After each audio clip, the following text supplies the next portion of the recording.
You've barely settled on the wooden bench at the back of the inn before the smell of wet wool, spilled ale, and singed candle wick wraps around you like a scratchy blanket.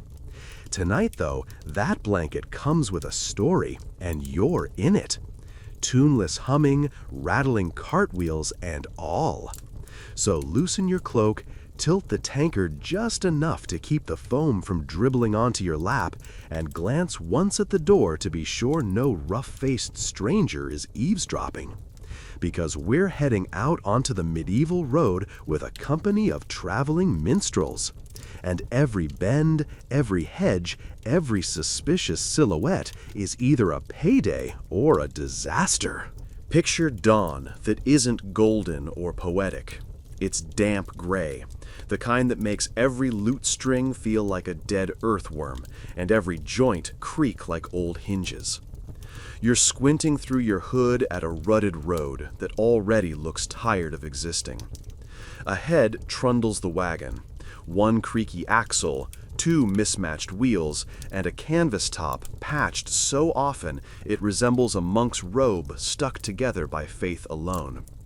Inside, instruments, costumes, a battered chest with 3 locks, none of which match, and a sack of stale barley loaves you'll be 9 by noon. Oh, and 4 other performers, each dreaming of a rich patron while simultaneously scanning the hedgerows for knives. Because this is the truth, no court ballad ever bothers to sing. A minstrel's worst critic isn't the bored baron waving you off-key. It's the man with the cudgel waiting where the forest swallows the path, ready to trade your whole act for a purse that rattles. Highway robbery is the national pastime in these parts. Knights joust maybe twice a year. Robbers strike twice before breakfast. So survival means treating the journey itself like a performance, one where mistakes cost blood, not applause. First rule, you travel light, but you pack deception heavy. The troop's leader, a woman everyone calls Mother Ghislaine, though she's barely 30 and swears in 4 languages, keeps 3 disguises within arm's reach. She can appear as a barefoot pilgrim, a bedraggled wool peddler, or a nun escorting relics. Her favorite, though, is the relic trick. Nothing deters a superstitious bandit faster than the rumor a saint's finger bone is stored in that chest. Never mind it's really a chicken thigh she cured in salt months ago. It smells right, it looks right in bad moonlight, and it buys just enough hesitation for the mule to pick up its hooves. Second rule, stories are shields. Before you ever enter a county, you send gossip ahead of you. A friendly bailiff's nephew, a traveling tinker, the wide-eyed novice you tipped with a love song.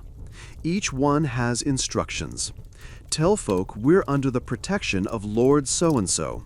Drop our name in the same breath as his hunting dogs. The trick is making it vague. Which lord? Doesn't matter. The point is, an uncertain rumor can make a half-sober highwayman wonder if your sorry selves are more trouble than you're worth. But rumor only reaches where lips are loose. Between market towns, it's all wild heath, twisted oaks, and stone crosses leaning like drunk monks. That's when you rely on the third rule. Everyone performs a second job.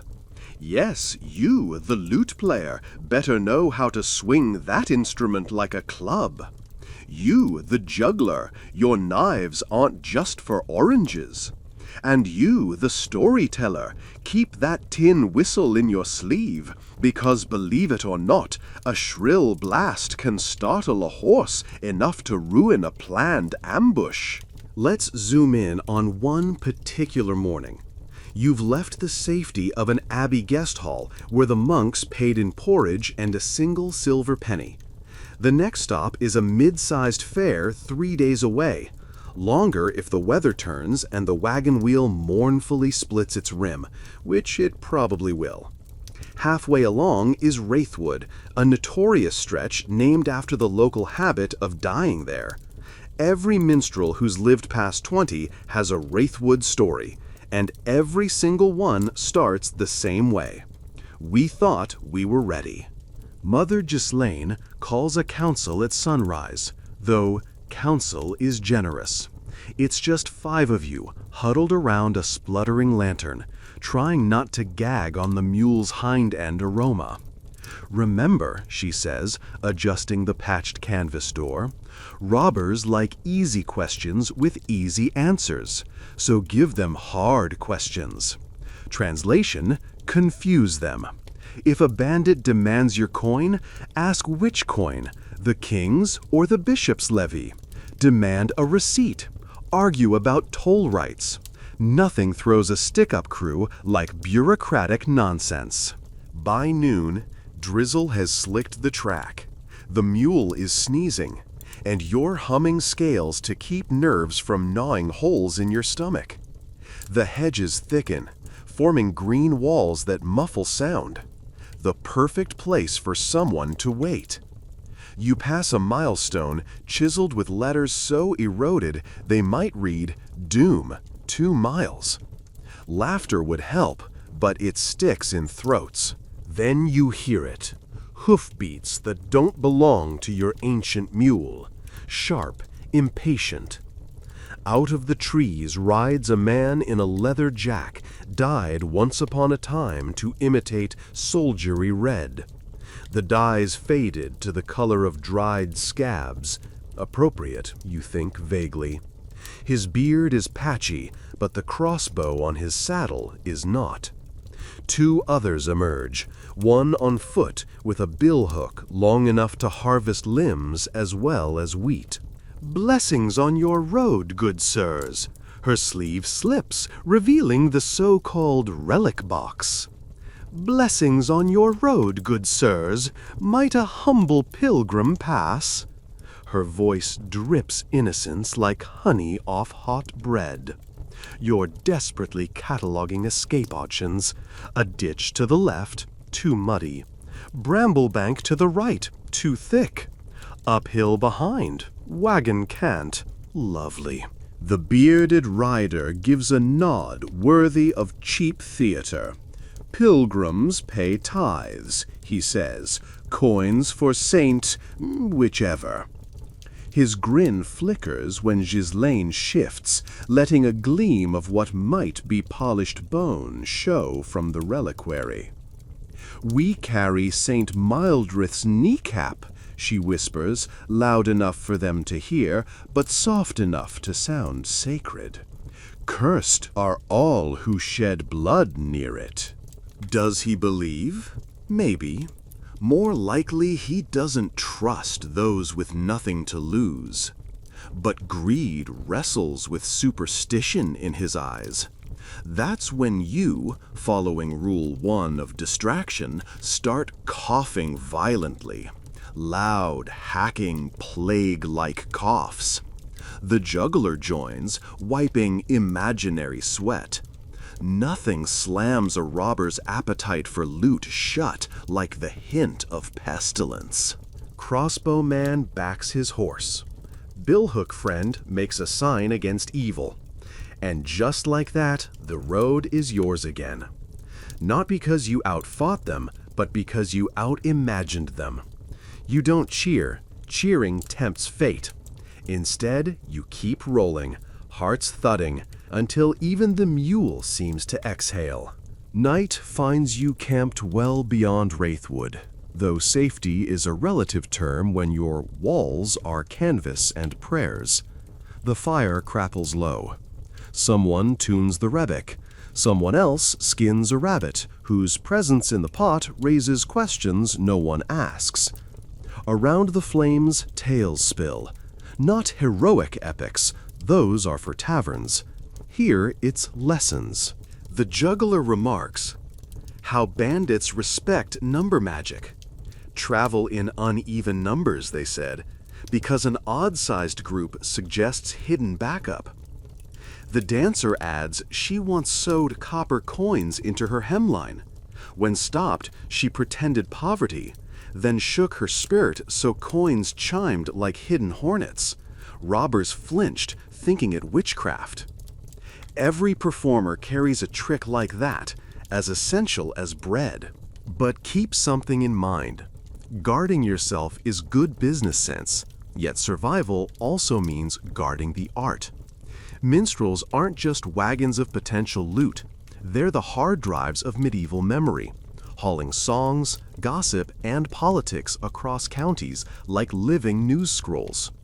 Rob a merchant, you get his silk. Rob a minstrel, you silence next season's fashion of thought.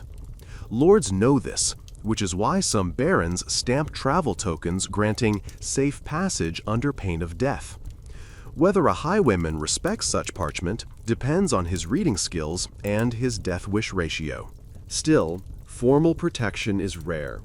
More often, you rely on the unwritten code that every village, no matter how poor, feeds the minstrel who brings them novelty in their mud-dull week. Bread, a corner by the hearth, one copper clink. Tiny, but string them together and you survive. Which brings us to coin management, the part of the minstrel's life the ballads skip because spreadsheets make lousy lyrics. You split earnings nightly, 1 share each, 1 to the communal chest for repairs, and 1 to the road, meaning bribes, tolls, and sudden emergencies like replacing a tambourine skin a rat chewed. Funny how rats never nibble the things you wouldn't mind losing. Ghislaine also insists on an invisible coin, kindness you prepay. Give the stable boy 2 extra pennies, he might whisper which alley is watched by thieves. Tip the laundress, she'll mention that the Reeves son adores bawdy songs, perfect intel for tailoring tomorrow's set list. Information is armor you wear under laughter. Here's another piece of concealed gear: language. Most highwaymen know the common tongue and enough curses to salt the air, but few grasp the thieves' cant minstrels hijacked for their own.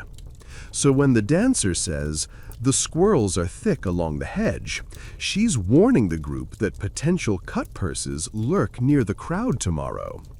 When you mutter, "The bread smells bitter," you mean avoid that innkeeper, he cheats. It's espionage by nursery rhyme. Not everything on the road is teeth and terror, though. There are mornings when mist lifts off a meadow like steam rising from a feast, and skylarks fling notes higher than any troubadour's range. Times when a farmer's daughter swaps you an apple for a love ballad, and her grin is worth more than coin. Moments when you debut a song in a market square and watch a butcher's apprentice sway, cleaver forgotten, because for 3 minutes you rewrote the rhythm of his day. Those are the sunlit stitches holding the whole patched life together. Without them, the fear would unravel you. But fear does visit, usually in the restless hour before dawn, when the fire's embers wink out and the forest leans in to listen. You wake to hoofbeats again, or was that just a dream? The juggler's knives glint, the dancer's silhouette tenses. Even the mule raises its shaggy head, ears rotating like weather vanes. No attackers appear, yet the quiet itself feels sharpened. That's highwayman psychology. The ambush you imagine can be as draining as the ambush that lands steel on your ribs. To cope, you rehearse. Not just music, whole encounters. You practice dialogue like actors. If he asks for gold, I offer copper. If he refuses, you spill the reliquary lid, let him see the holy bone. I grab the tambour, shield, or distraction. Every scenario drilled until muscle memory guides the panic. It's choreography, only the stakes are lungs and livers instead of applause. One afternoon, the dance is tested again. You crest a ridge and spot a barricade, fallen tree across the track, suspiciously fresh. 2 figures loiter, pretending to fix a broken cartwheel. Classic setup. Mother Ghislaine calls a halt out of arrow range. She orders the drummer to strike a rhythm, slow, ominous. Music wafts downhill. The would-be robbers exchange looks. Minstrels who serenade potential threats are either mad or accompanied by hidden guards. They wave you around, no toll requested. That's victory by percussion.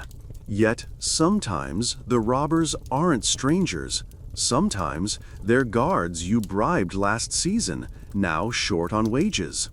The betrayal sting slices deeper because the conversation starts with familiarity. They greet you by name, comment on your latest verse, then lightly suggest a donation to their captain's retirement fund. Refuse, and their tone cools. So you pay. Less than they want, more than you can spare. That night, you dine on watery gruel, and bitterness plays counter-melody to the crickets. Survival means accepting you'll occasionally bankroll the very danger you dread. Winter edges in. Road ruts freeze into ankle-breaking ridges.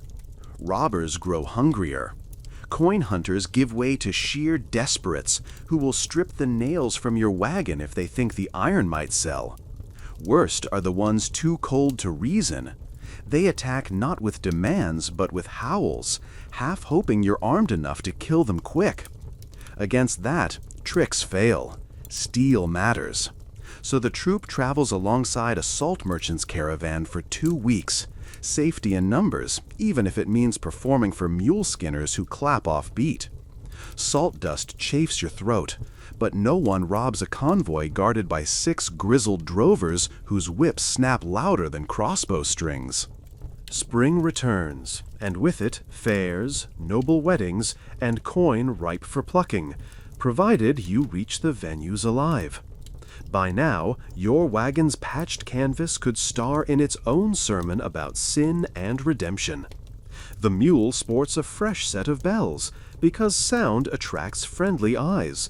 Thieves prefer silence. Mother Ghislaine teaches a new ballad referencing a local saint who supposedly walked these very hills. Audiences love flattery, but more importantly, singing about their patron martyr makes villagers feel protective of you. Any bandit tangling with traveling singers of St. Dermot's miracle risks villager pitchforks. Faith used as body armor? Again. You roll into a bustling market town one bright afternoon, hearts lighter than packs. The smell of roasting chestnuts mixes with horse dung and possibility. Here, at last, highwaymen fade behind city noise. But urban safety has its own price. City guilds. They claim minstrels must obtain licenses, pay dues, and refrain from unseemly repertoires.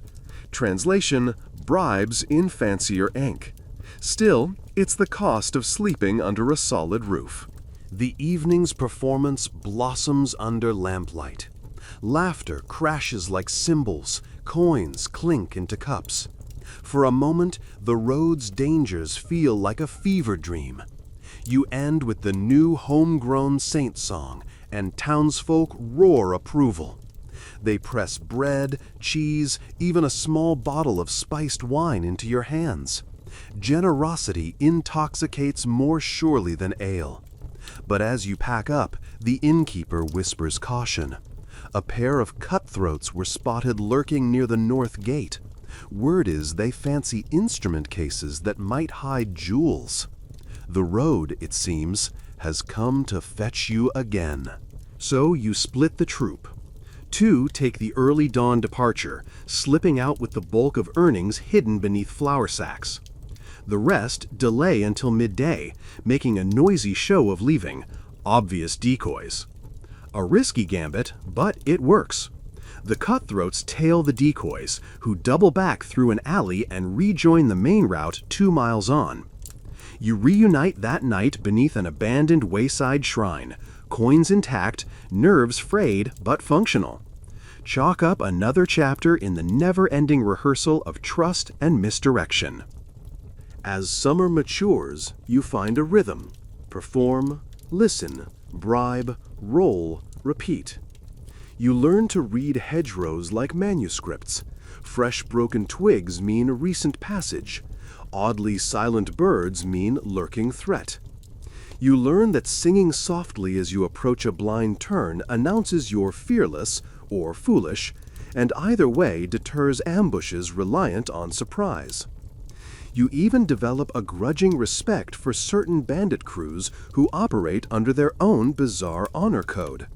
They'll rob merchants blind, but leave minstrels one instrument each, claiming the land needs music. Mixed blessing, but you'll take it. Then comes the night you almost break. Rain lashes sideways. The canvas roof finally gives up, and water pools inside, drenching fiddles, warping drumheads.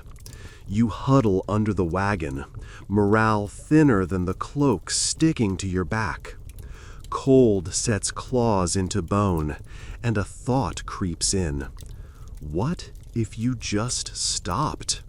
No more roads, no more robber alarms, no more performing for people too distracted to notice the high note you nailed.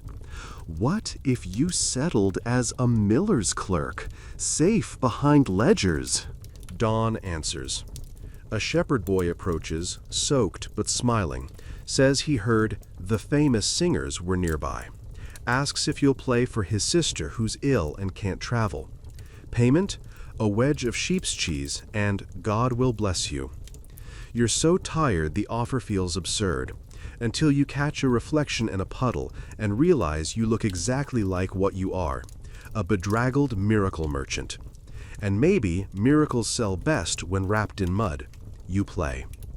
The sister, pale as tallow, listens from a straw pallet, tears silvering her cheeks. Her gratitude is a currency robbers can't pocket.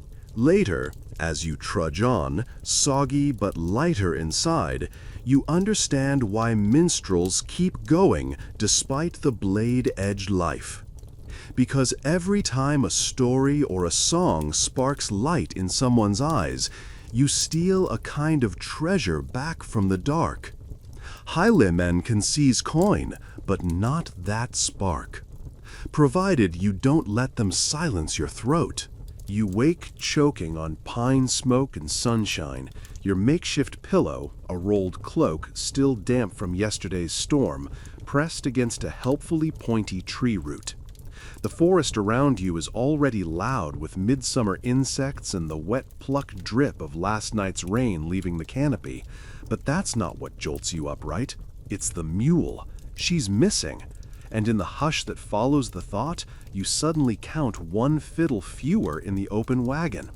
Somewhere out there, a thief tiptoed through a sleeping troop of minstrels and took the two most valuable lives you own, a half-blind, half-saintly pack animal and Ghislaine's prized pear-shaped rebec, the thing that earns you entrance to noble courtyards.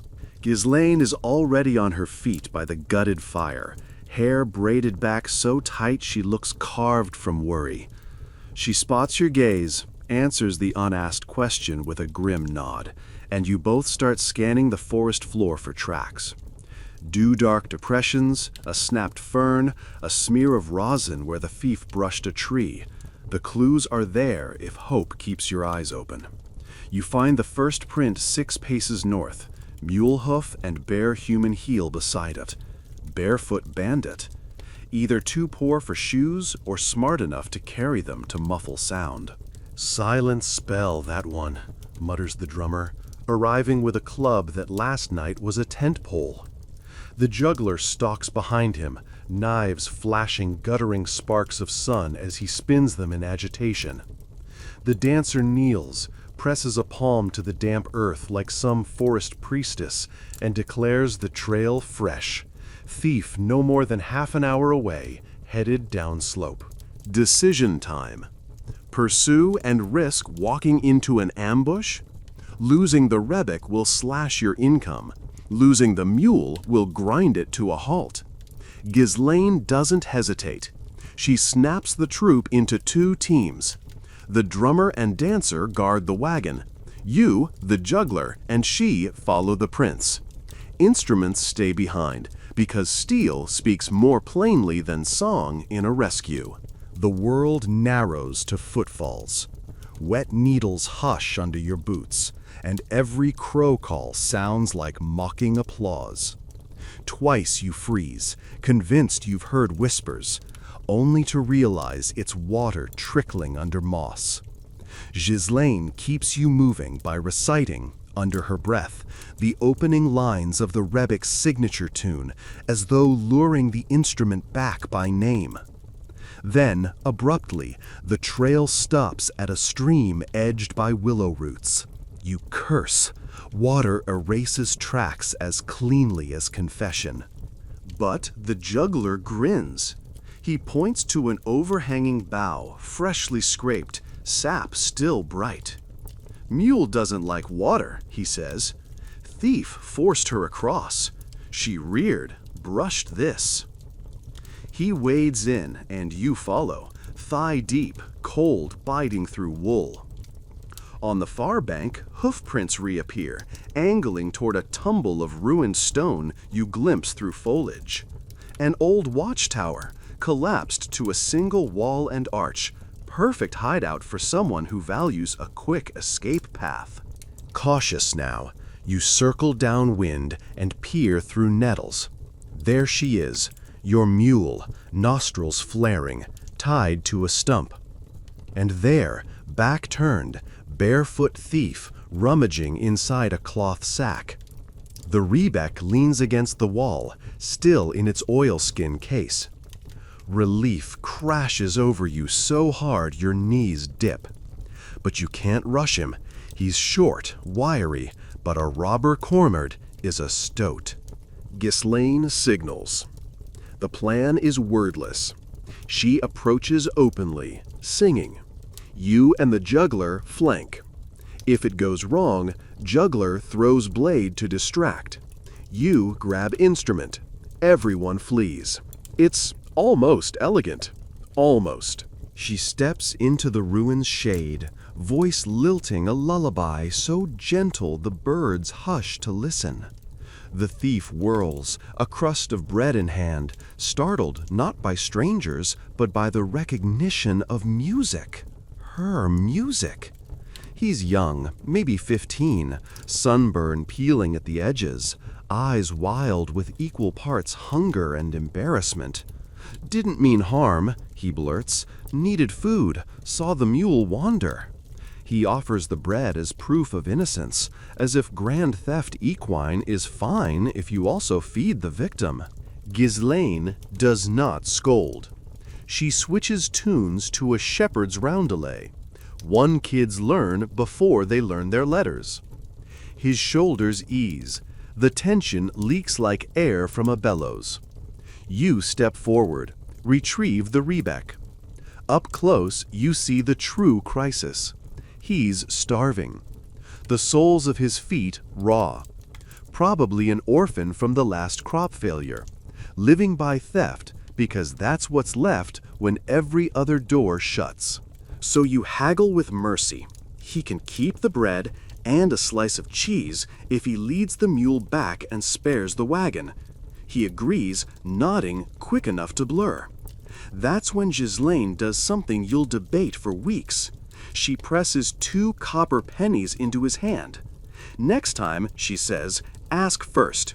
A song costs less than a beating. He stares at the coins like they're fire.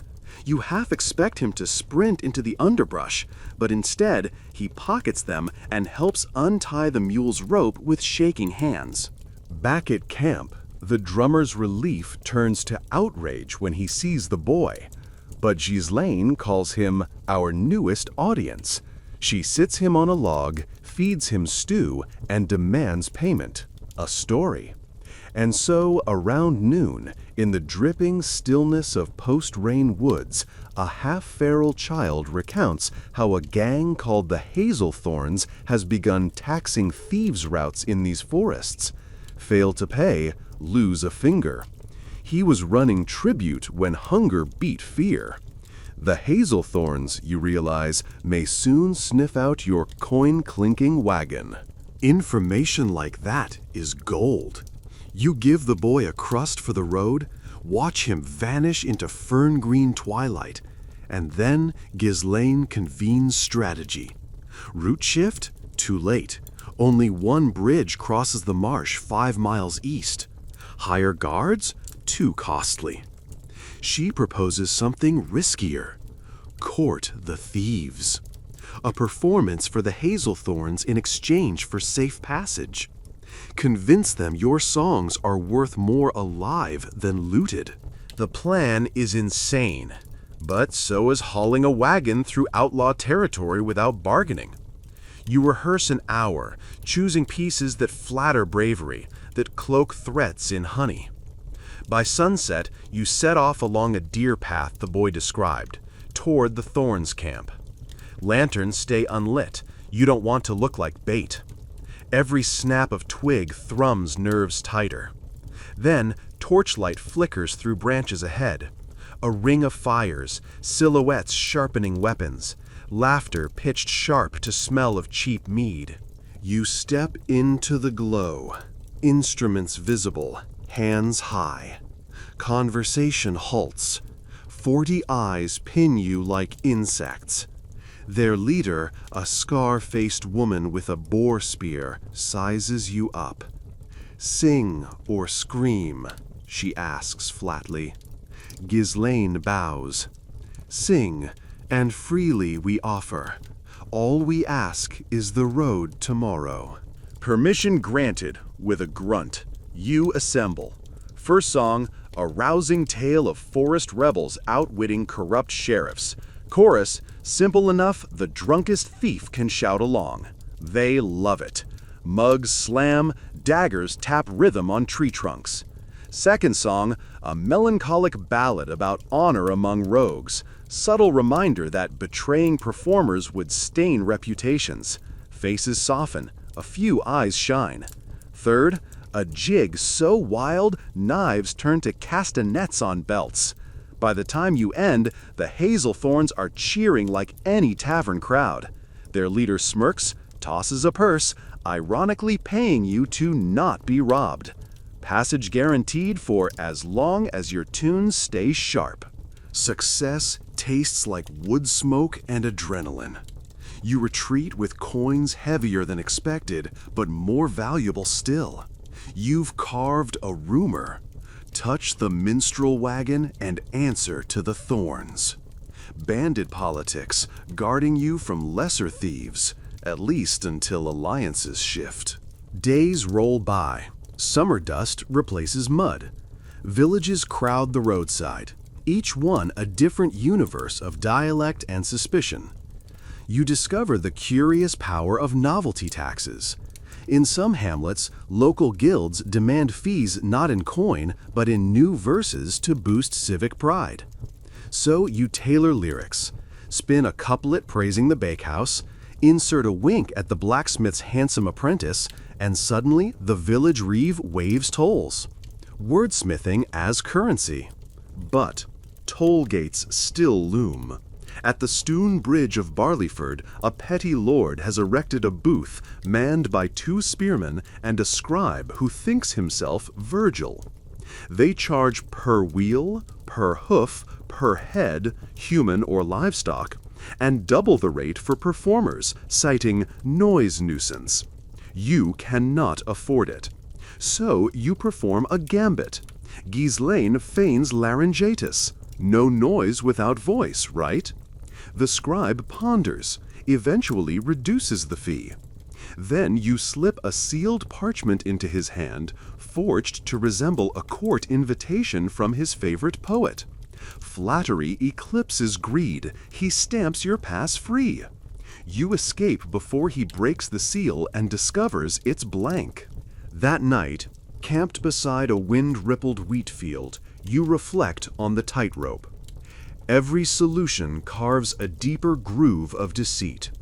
Pretending saints' bones, bribing cutthroats with songs, forging documents. Are you still artists, or have you become swindlers who happen to rhyme? The dancer suggests the difference is intent. Swindlers steal from those beneath them. Minstrels steal from tyrants and give laughter to peasants. Maybe that's justification, maybe bedtime philosophy, but it lets you sleep. Sleep, however, rarely lasts. Before dawn, a shriek rips you out of dreams. The drummer stumbles from his blanket, clutching an empty purse, the communal chest's hiding place rifled. Panic spirals. If coin's gone, wheels stop turning. Yet there's something stranger. Whoever entered ignored silver cufflinks and a bronze buckle lying beside the chest. They took only coins and Ghislaine's lyric journal. Why steal words? Tracks reveal bare feet again, smaller than your thief boys. 2 barefoot robbers in one county? Suspicion flames. Hazel Thorne's double-cross? But prints lead away from their territory. You follow at first light, wary, until they vanish near a ruined chapel. Inside, candles gutter on a rough altar. Someone's been living here, leaving charcoal drawings of musical notes on the walls, crudely etched staffs, as if teaching themselves. Among them, Ghislaine's journal sits open, pages reverently turned. Whoever stole it wanted knowledge, not profit. You feel something like kinship stir. Poverty of coin, but hunger for song? That's you, years ago, before audiences, before fear. Ghislaine pens a short note. Keep the lessons, return the coins. She leaves it with half the silver, a bargain with a ghost. The rest of the tour, no more thefts occur, and one dawn, you find a pouch of your missing pennies hanging from the chapel door. On it, a charcoal sketch of a rebeck. Debt repaid. The road sometimes answers kindness with echoes. Autumn drifts in on saffron leaves, bringing fares that smell of cider and straw. Crowds swell, coin jars fill. But cold also stalks, and so does government. Royal edict now requires traveling entertainers to register at market towns, list every song to avoid seditious content. Censors, in other words. Worse, they fine any unregistered act. Avoiding bandits was simpler. You could bribe them openly. Civil law demands paperwork and humility. You try compliance at first market. The clerk yawns through your titles, clearly never heard of half, and stamps permission for a week. But the third town's bailiff is zealous. He accuses one lyric of mocking the king's new tax on ale, cites a verse about a barrel's grief made lean by greedy men. He fines you half your purse, threatens stocks for next offense, and orders the confiscation of the offending scroll. Which prompts a radical thought. Maybe the highway isn't your greatest enemy after all. A robber beats you once, a kingdom bleeds you dry forever. So you adapt. Songs performed in the open air become bland. Nature praises, harmless love ditties. But in barns after curfew, whispers pass. Secret sets where verses sharpen again, cloaked in allegory deep enough to slip under bailiff noses, yet clear as day to farmers footing the king's tax bill. Payment for these clandestine shows is never coin. Instead, they give you what law can't trace. Sacks of late apples, cured bacon, skeins of dyed wool, a wheel of cheese heavy as a helmet. Tangible, essential, and unrecorded.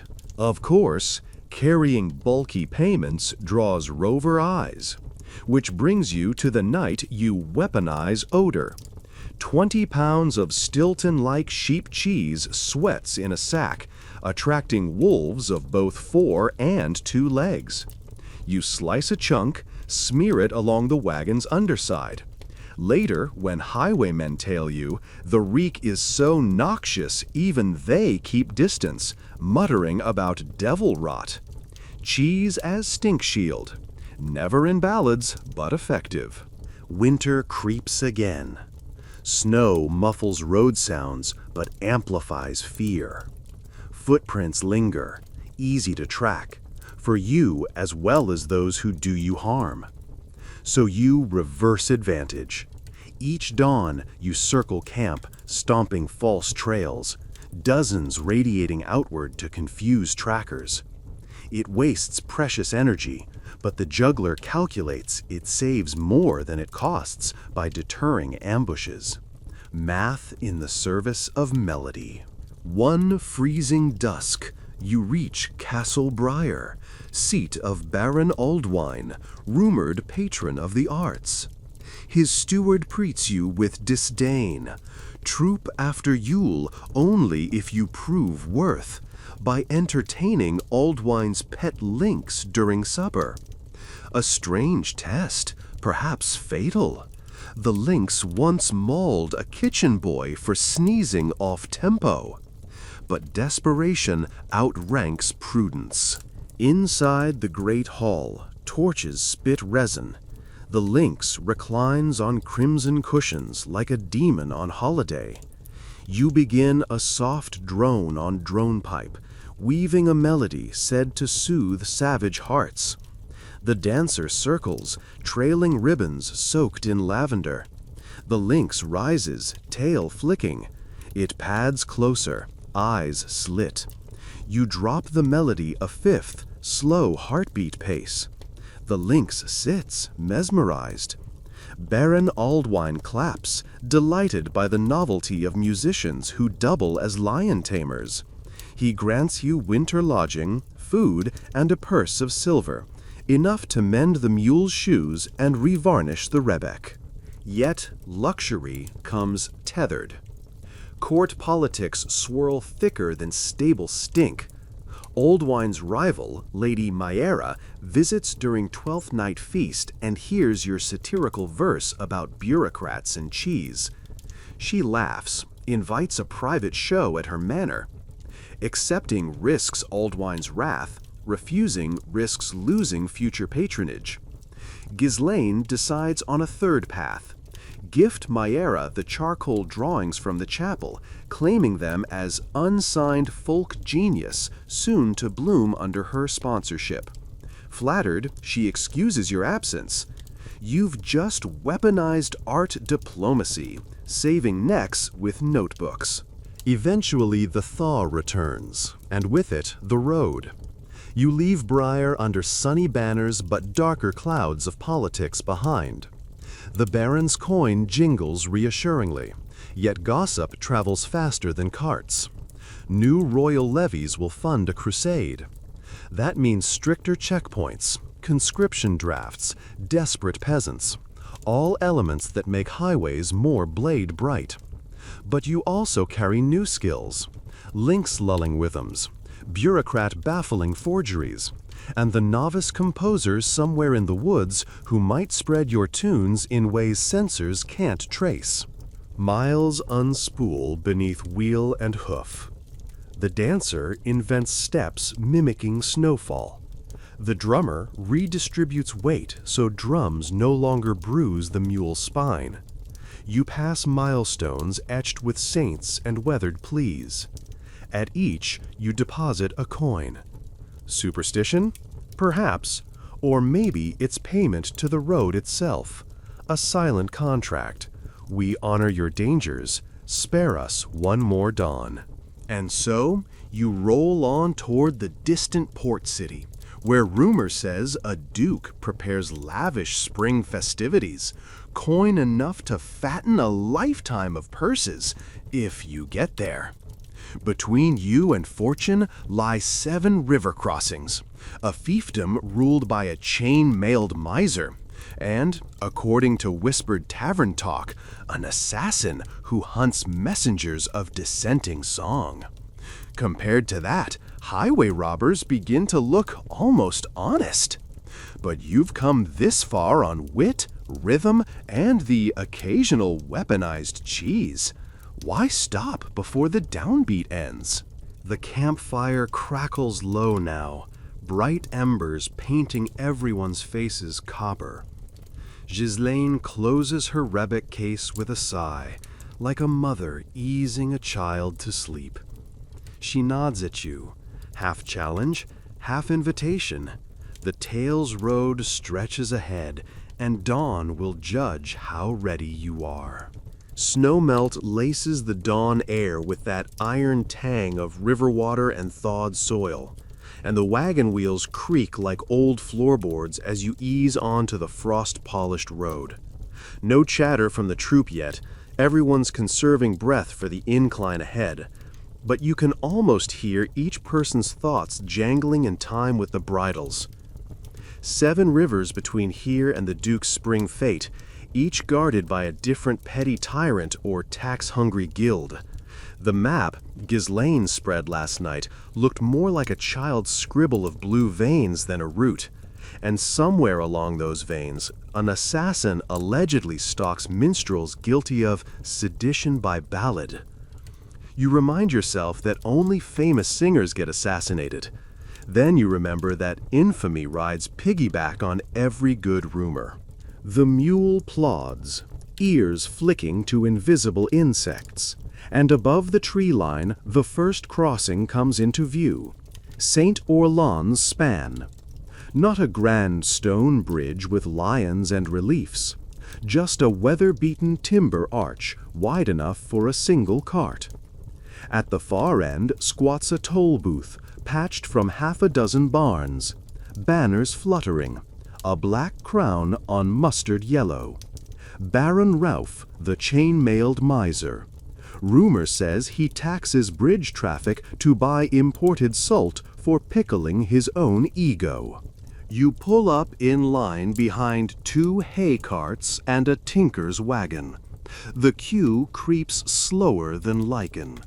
Each traveler forks over coins that vanish into a chest big enough to seat a choir boy, while Ralph's steward notes every copper on a wax tablet. When your turn finally comes, he adjusts spectacles and reads from a scroll. Entertainment levy, 2 groats per performer, 4 per animal carrying instruments, plus surcharge for any lyrical content of ambiguous political intent. He taps the scroll.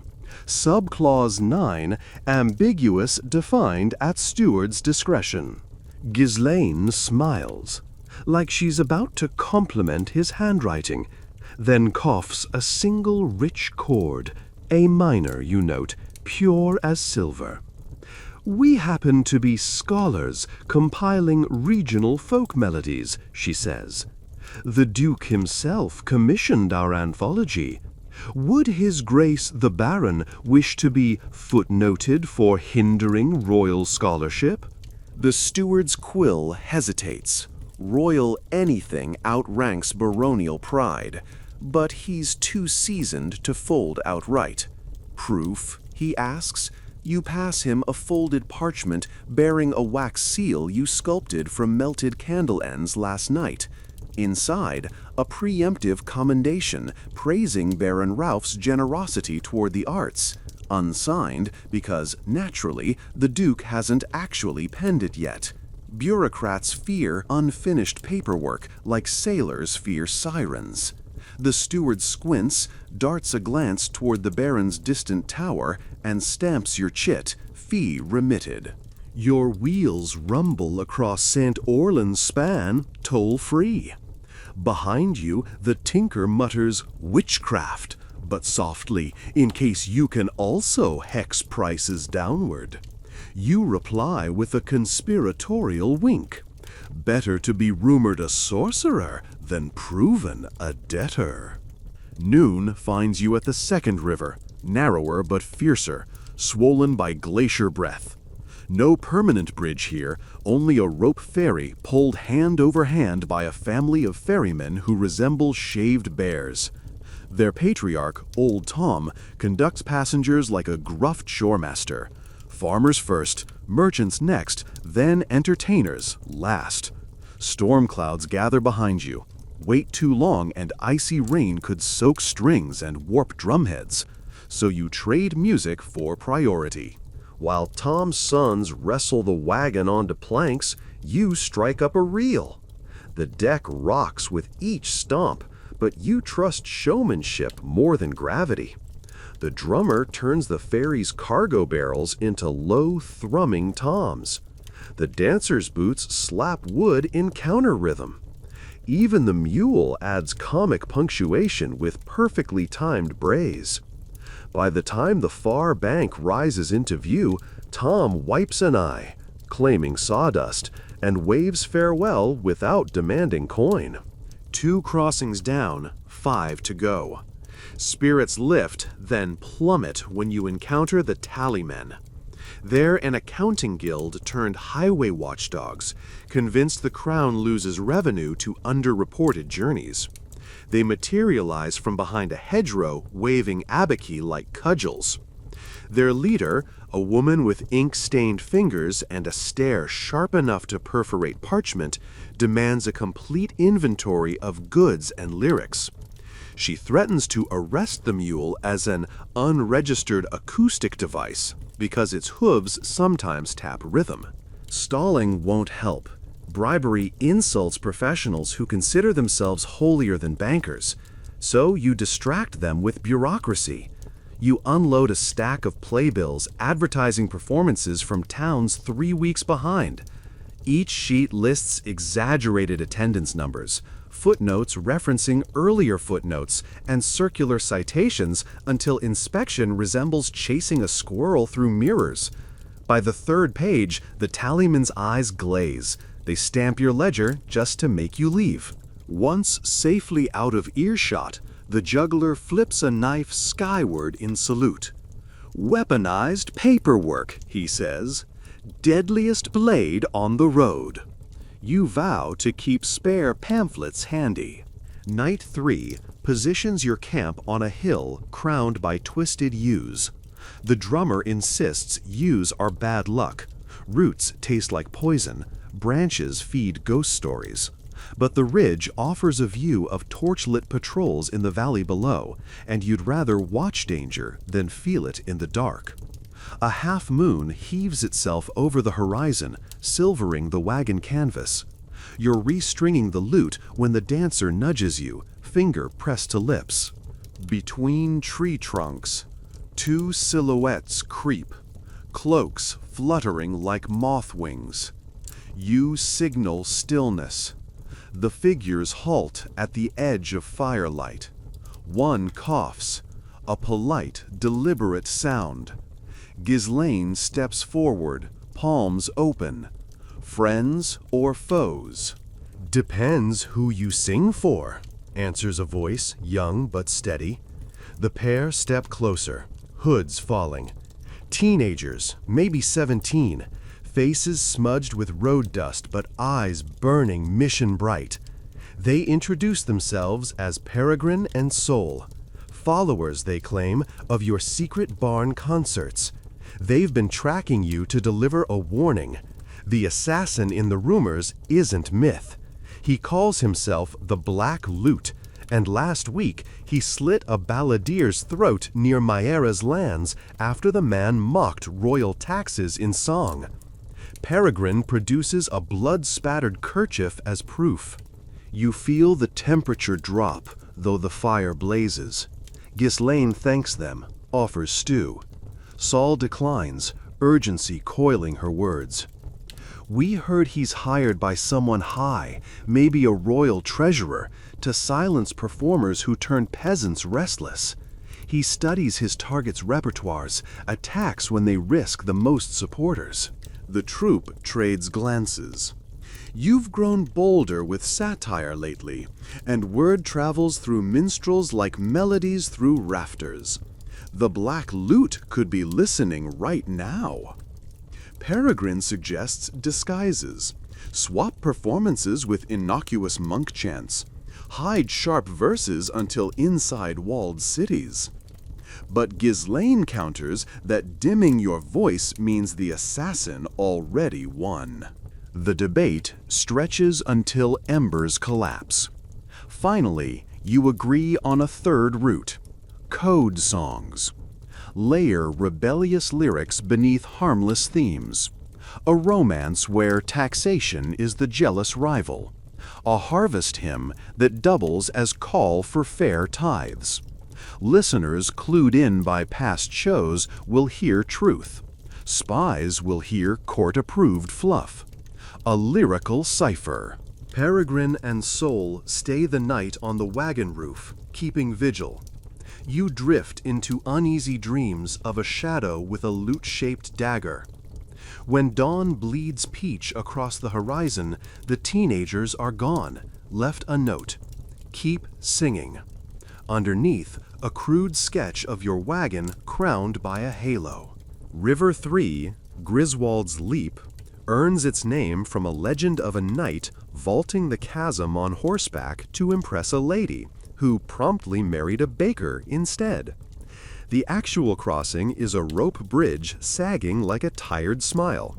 Signs warn, only one cart at a time, no loads over 1 ton, absolutely no playing bagpipes while crossing. Apparently, the vibrations once snapped a plank. The ferrule bolts groan under the wagon's weight.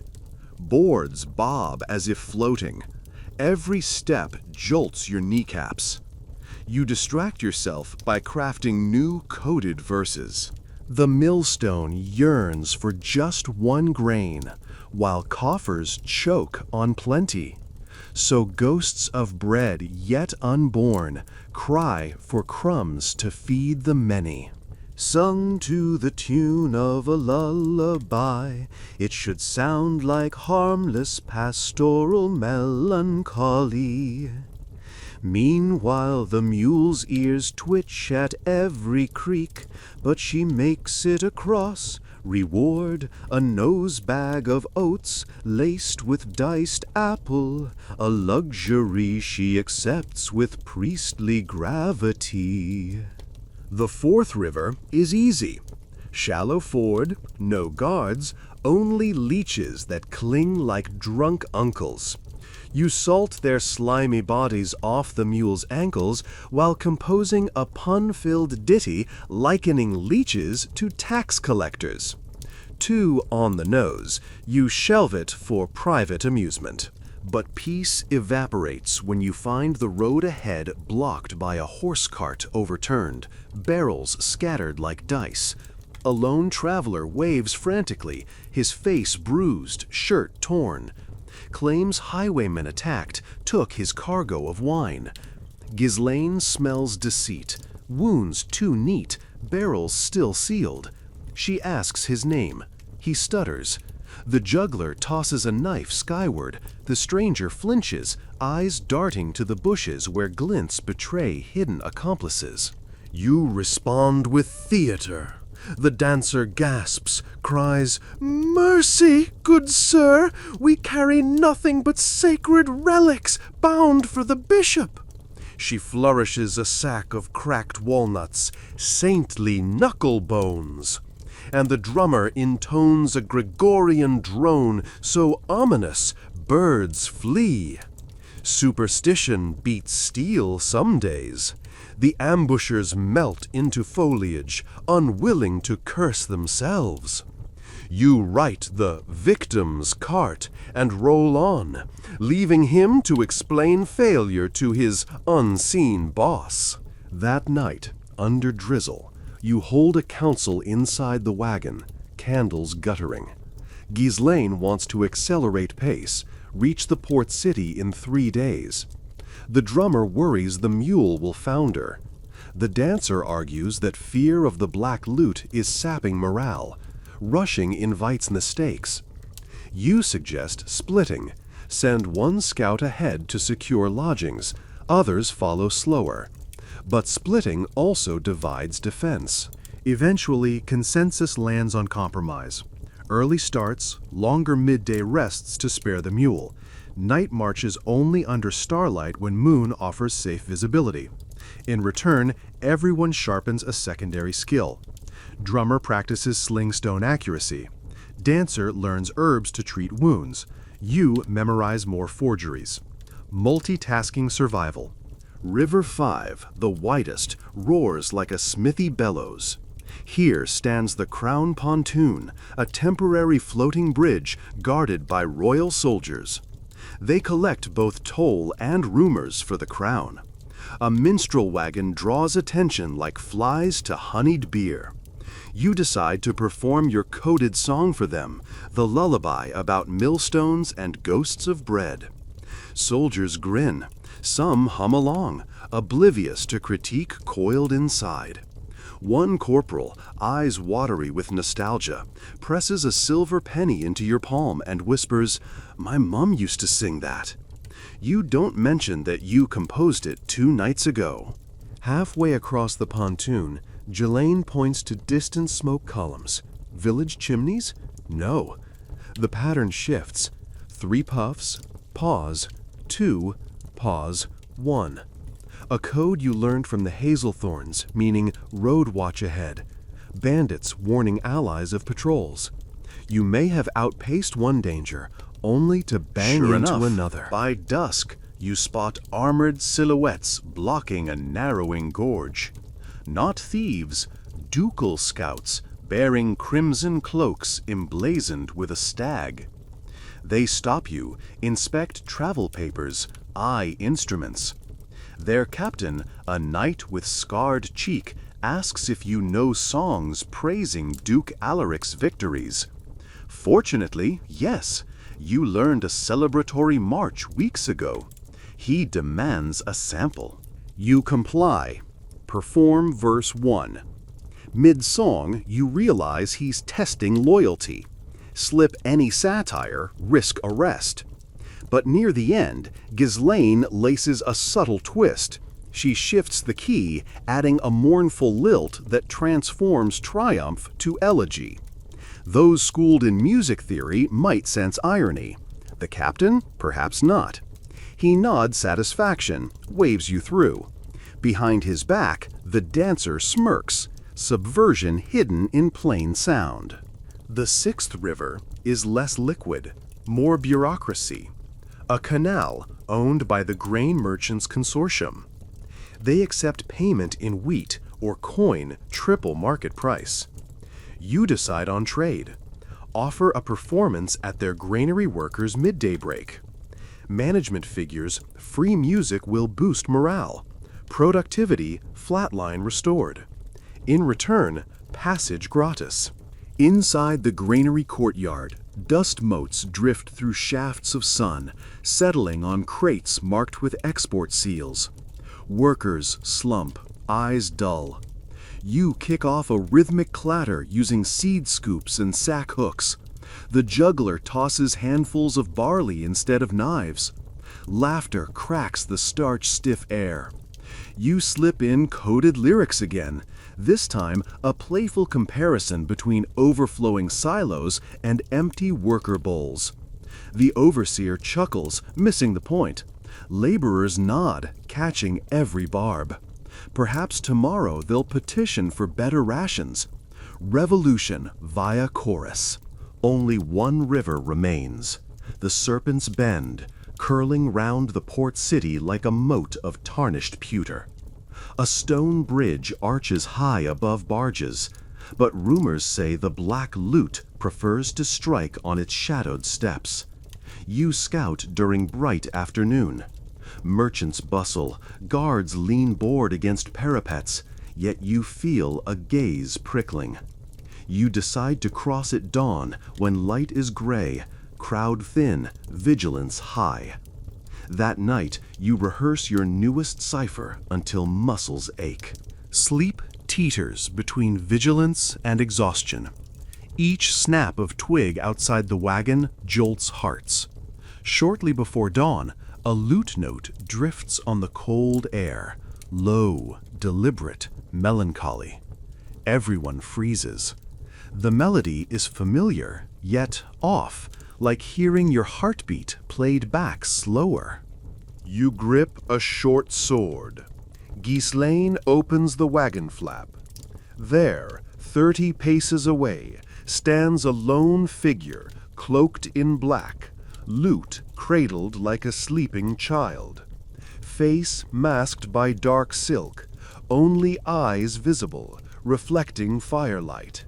He plucks a minor chord, then speaks softly, voice male, calm. Sing your next verse, troubadours, and choose it well. Tongues that sow dissent will never taste dawn. Adrenaline roars through your ears.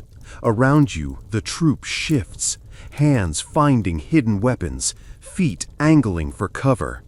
The black lute lifts his instrument, begins a progression you recognize as the prelude to an ancient dirge, the death of kings. It's a sonic threat. Play along or face the coda. Ghislaine steps forward, rebec in hand, bows politely. Music belongs to all, she says, even knives dressed as strings. She raises her bow, answers his dirge with the opening phrase of a love song.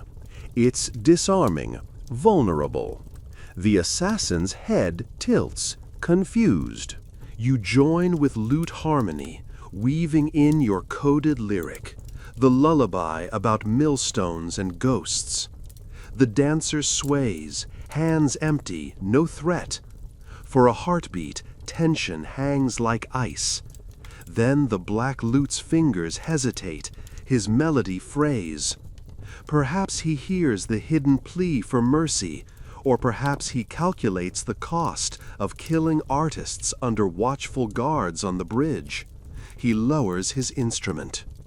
The road is narrower than you think, he warns. With a swirl of cloak, he vanishes into pre-dawn fog. Relief crashes, but fear lingers. He spared you, not forgiven you. The message is clear. Step carefully at the Duke's court. The line between patron and executioner may be thinner than lute strings. When sun finally crests, the serpent's bend sparkles gold. You cross without incident, but your heart marks each footfall like calendar days until spring fete. The port city unfolds, white masts, gull cries, spice-scented breeze. Banners announce tournaments, masquerades, and the grand competition of song where the winner will dine at the Duke's table. That table may offer laurel or poison.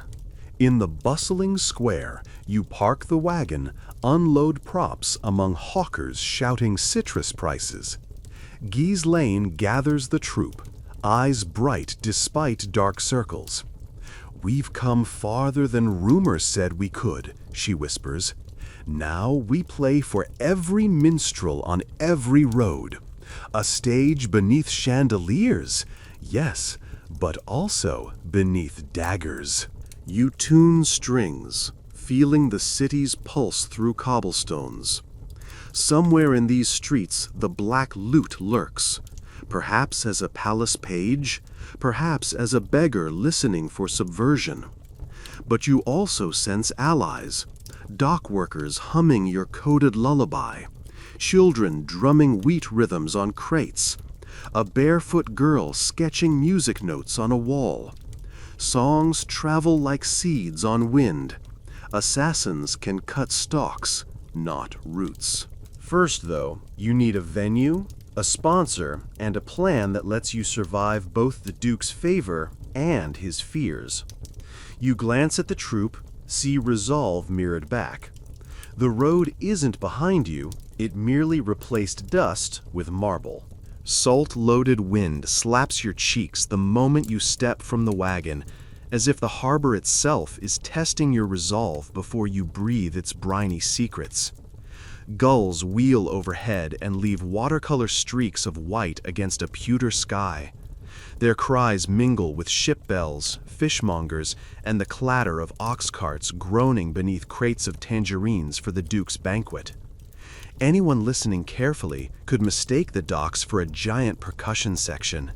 Chains clink like tambourines, sailors' boots drum the planks, rigging whistles high harmony. It would be beautiful if the smell of rotting shrimp didn't punch you in the sinuses. Your troop fans out to scout the lay of this seaside labyrinth. Ghislaine takes the juggler and drummer toward Guild Row to secure permits. The dancer glides into the artisan quarter, hunting costumes that double as armor. You guide the mule, now officially dubbed Lady Brazelot by popular vote, toward the stables of Master Floriat, a liveryman rumored to swap intelligence as deftly as he swaps horseshoes. Floriot's yard teems with glossy chargers bound for jousts, but your shaggy companion earns an approving huff from the stablemaster. A beast with ears that big can hear trouble before it's hatched, he says, slipping the mule a carrot. In exchange for a private tune, something lively about green pastures and less grumpy mules, he sketches a quick map of the Duke's Palace complex on the underside of a feed sack. Secret entrances, blind stairwells, how many guards rotate per watch? Floriat knows more about court logistics than most courtiers. Watch the atrium of echoes, he warns, tapping a square courtyard drawn in smudged charcoal. Whisper in one corner, the Duke hears it 2 rooms away. He uses it like a net to catch gossip. Back in the square, you spot city criers tacking up fresh posters. Contestants for the Fête de Printemps must register by first moonrise or forfeit the stage. Beneath the script, a list of forbiddances snarls like fine print on a loan. No seditious verses, no impersonations of living nobility, and no references to famine inside a comic piece. Basically, all your best material. The Black Lute's shadow clearly stretches into the chancery. You regroup in an alley perfumed by rosemary and old fish oil. Ghislaine has grim news. The Guild will issue a performance license only if the troup's repertoire passes inspection by the Master of Revels tomorrow. That man, Sir Ephron Chalk, served 3 kings, buried 2, and still keeps the funeral program in his vest for reference. Rumor says his hearing's impeccable for rhyme, but conveniently deaf to bribes. Worse, a rival troupe, the Scarlet Quills, bribed somebody else to get first audition slot. They're famous for swallowing entire ballads and spitting them back improved, meaning sanitized, regulated, still smelling faintly of the original poet's sweat. You huddle over Floriot's feed sack diagram, planning a heist of sorts. Steal the stage before the Scarlet Quills can rewrite your story, or at least plant your coded lyrics where the Duke himself will request them. The plan that emerges is audacious enough to taste like lightning. Host a clandestine street prelude tonight, then smuggle its echo into the palace gardens tomorrow. Phase 1 starts at dusk in the Lantern District, where canals double as mirrors for 1,000 paper lamps. You station the wagon on Tosker Bridge, narrow, intimate, acoustically perfect, and unload battered stools for a pop-up concert. Passers-by, slow, curious. Children perch on balustrades. Sailors hoist barrels to use as seats. When the first lute chord hums across water, conversation hushes as if someone closed a church door. The opening tune masks itself as a playful sea shanty about gulls stealing bread, but between chorus lines you weave barbs about merchants gouging grain prices. The drummer flicks snares in sync with dock workers stomping the beat, and soon the bridge sways with a rhythmic stomp that rattles every loose plank. Through rehearsed glances, you note 2 hooded observers leaning on a fish stall. One scribbles notes with a quill that gleams too clean for dock work. Guild inspectors? Maybe spies. Good. They'll ferry your message faster than pigeons. Midway, Ghislaine lifts her rebec for The weaver's lullaby, retooled to hide subversion beneath silky melody. Women at the canal-side laundry pause, wet linens dripping forgotten, their lips moving silently along. Even burly sailors wipe eyes, blaming smoke from lanterns. Somewhere in the back, you swear you glimpse Sol, the teenage courier, disguised beneath a seller's cap. She offers a quick salute. Mission accomplished, word spreading. But shadows gather. Near the bridge's south approach, a tall man leans on the parapet, face masked in a bandana patterned like raven feathers. Moonlight winks on an obsidian tuning key at his belt, a signature rumored to belong to the Black Lute. He watches not the stage, but the crowd, as though measuring how many hearts your verses capture. Your chest tightens, yet the show must flow. You cue the drummer into a stomping finale about sailors taming storms. Hidden lines challenge tyrants to bail out ships they themselves drilled holes into. Thunderous applause. The masked figure melts into night. Later, as lanterns sputter out, you retreat to an inn named the Oyster and Anchor. The landlord, big-bellied, bigger-voiced, accepts songs as payment for attic lodging. He warns that City Watch is cracking down on seditious gatherings after dark. They call it keeping the peace, he grunts, stacking tankards. But peace sometimes sounds like a choke. You share ale that tastes like cut grass steeped in seawater, and scribble tomorrow's tactics on a grease-stained napkin. Everybody gets one line, in case papers are seized. Stitched together, they form the entire performance script. Sleep is a tug-of-war with paranoia. Every footstep on stairs could be assassins. Every creak of rafters, chalk sensors reading your dreams. Dawn slips a gray blade between shutters, and you rise bleary but burning with purpose. Registration Day. Palace Hill looms, white towers spearing the sky like frozen trumpets. Marble steps slick with sea mist lead to bronze doors carved with myths of fair rulers and grateful minstrels, propaganda polished daily. You queue behind jugglers, poets, a man whose act involves wrestling eels. He smells like the concept of regret. The scarlet quills stand ahead, crimson cloaks spotless. Their leader, Surette, offers a smile that belongs on a dagger. Mind your notes, she purrs. Chalk detests imperfect voicings. And subtext. She taps her ear. Subtext screams louder than cymbals. Inside, the Master of Revels presides in a chamber shaped like an overturned lyre. Curved stone walls bounce sound so vividly that each word circles back a second time, whispering its own echo.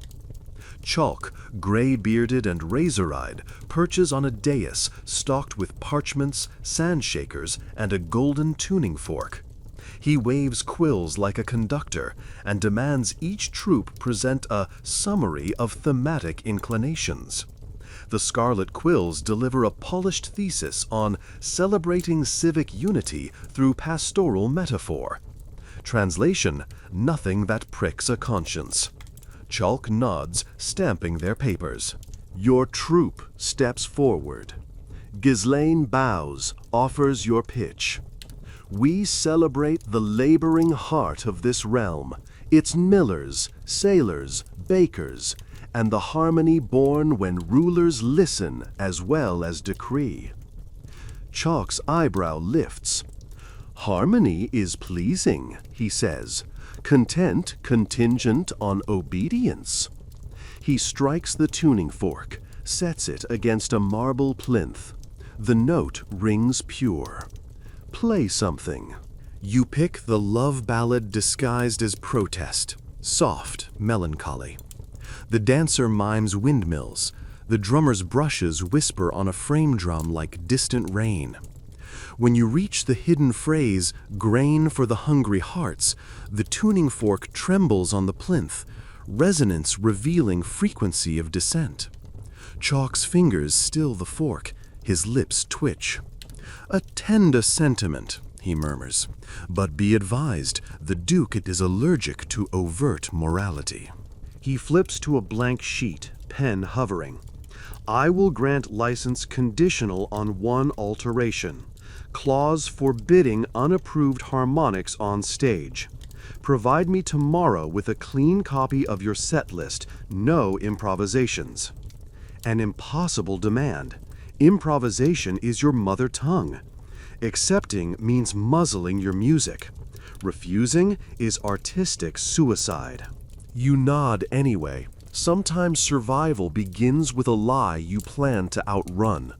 Chalk seals the parchment, hands you a bronze medallion with the Duke's sigil, stag crowned by laurel. Wear this. Guards will arrest any minstrel lacking one by sunset. Back on palace steps, the juggler mutters, "He might as well have chained our tongues." But Ghislaine's eyes spark. "Chains can make percussion," she says, tapping the medallion. "We'll turn his muzzle into a megaphone." Step 1. Duplicate medallions for allies. You return to the blacksmith's quarter where apprentices cast trinkets for tourists.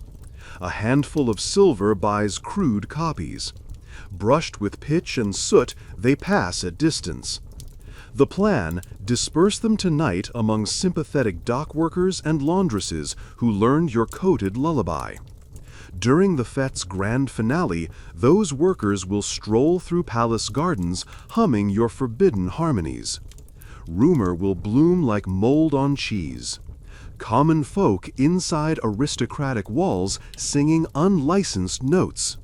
Chalk will scramble, the Duke will demand clarification, and you'll already be on stage weaving explanation into melody before censors can cut sound. But sabotage comes first. Evening drapes purple over rooftops when the dancer reports seeing Scarlet Quill's pages sneaking into the city archive. That vault holds manuscripts of every performing troupe.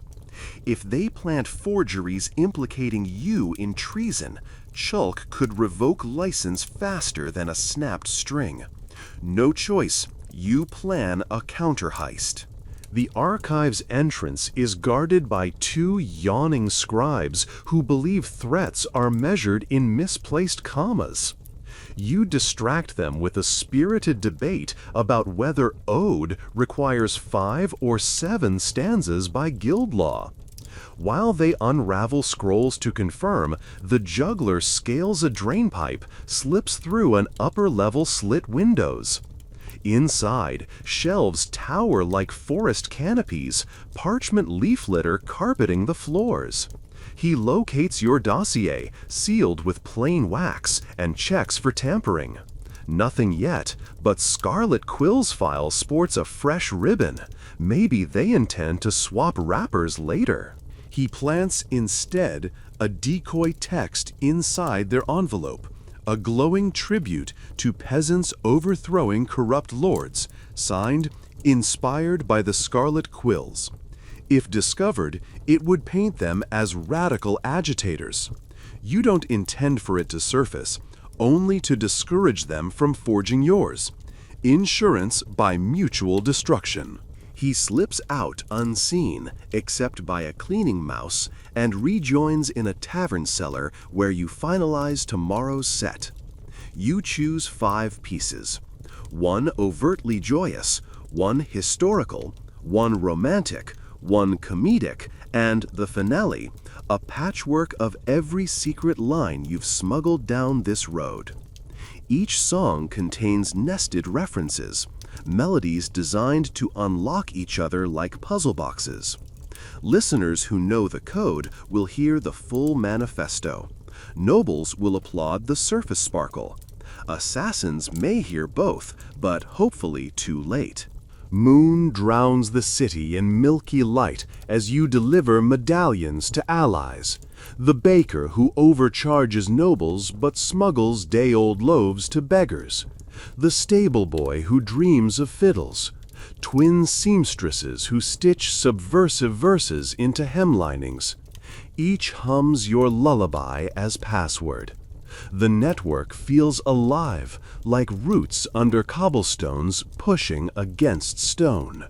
Minutes before curfew, a parchment slides under your inn door. A single music bar written in ash-gray ink. 4 notes ascending, 3 descending. It's the Black Lute's signature challenge. Beneath, tiny script. True art bears the soul or spares none.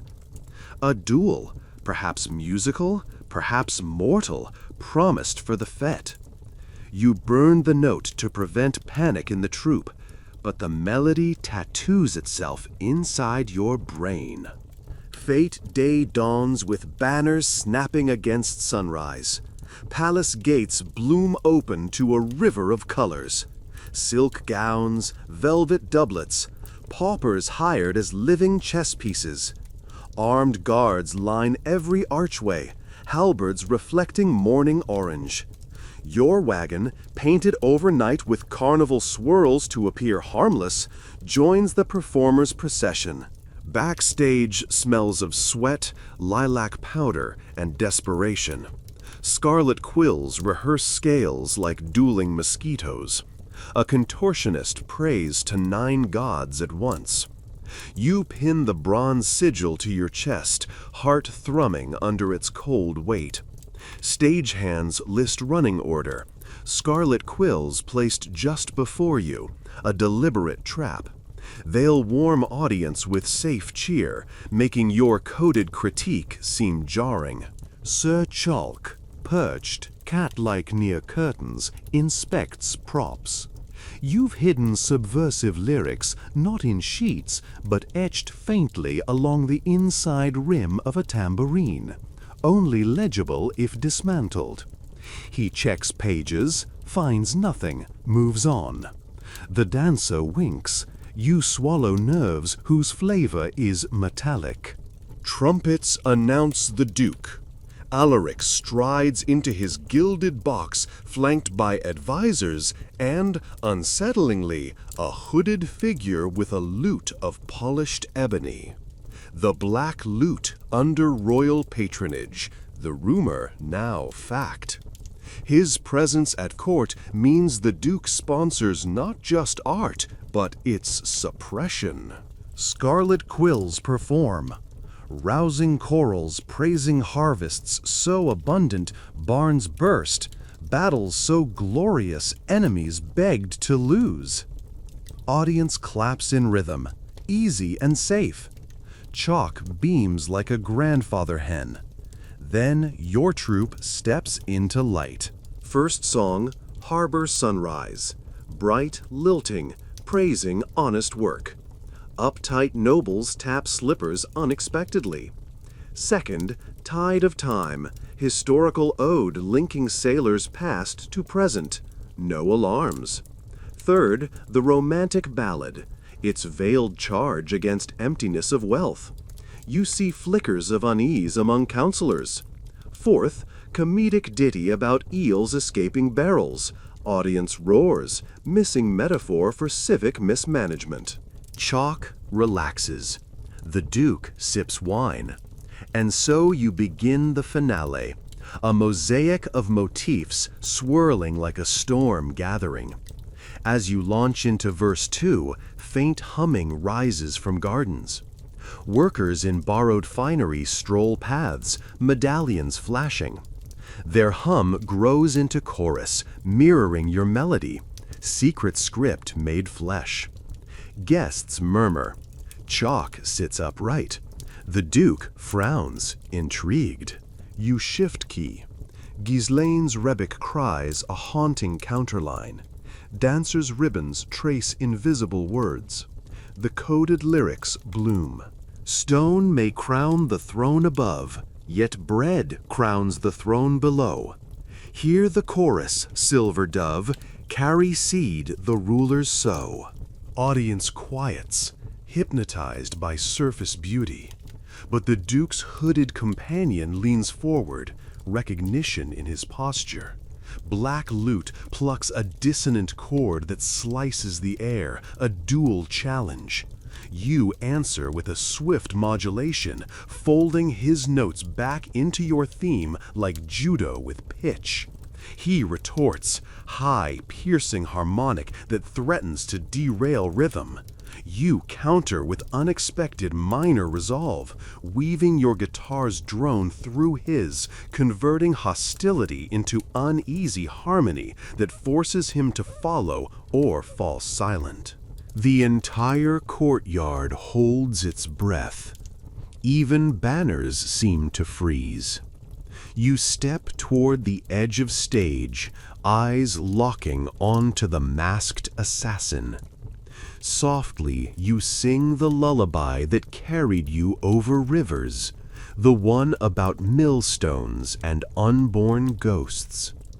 But now you add a final stanza, voice steady yet trembling. When song outlives the singer's breath, when echoes ride on strangers' tongues, no blade can harvest all that's sown. The field itself has grown its lungs. The last chord reverberates against palace marble, hits the atrium of echoes, and ricochets back thrice as loud. Floriat's warning now boon. It floods corridors, chambers, the Duke's own balcony. Silence lingers like aftertaste of lightning. The Duke rises. "Well wrought," he proclaims, tone unreadable. Applause follows, the polite, slightly disoriented kind. Chalk's face twitches between pride and panic. Black Lute lowers his instrument, fingers flexing as if released from cramp. You sense a grudging salute in his nod. Backstage, Chalk approaches, sweat beading at his hairline. "Your harmonics, unorthodox, yet technically within license." He forces a smile. "The Duke invites finalists to a private supper tonight. Attend, but," he lowers voice, "sing only what's written." He hands you a velvet pouch of silver. Reward or bribe? Hard to tell. Outside dressing rooms, Surette of scarlet quills intercepts you, eyes narrowed. "Clever flower bed you planted," she says, "but roots can strangle gardeners too." Whether threat or compliment, you accept with a bow. Evening descends like velvet dipped in wine. The supper awaits in cedar-scented hall lit by crystal chandeliers. Between classes of nobles and whispering servants, you'll face the Duke's scrutiny and the Black Lute's unresolved duel. Allies hum your tune in distant corridors. Enemies sharpen pens and possibly blades. One performance remains, one that could grant royal patronage large enough to protect every road singer, or banish voices forever. Silk-shod servants glide like chess pieces across the cedar-paneled hall, each bearing platters bright enough to blind you with their reflections. Ruby-red pheasant glazed in honey, wheels of goat's cheese crusted with thyme, candied figs shimmering under thin sheets of spun sugar.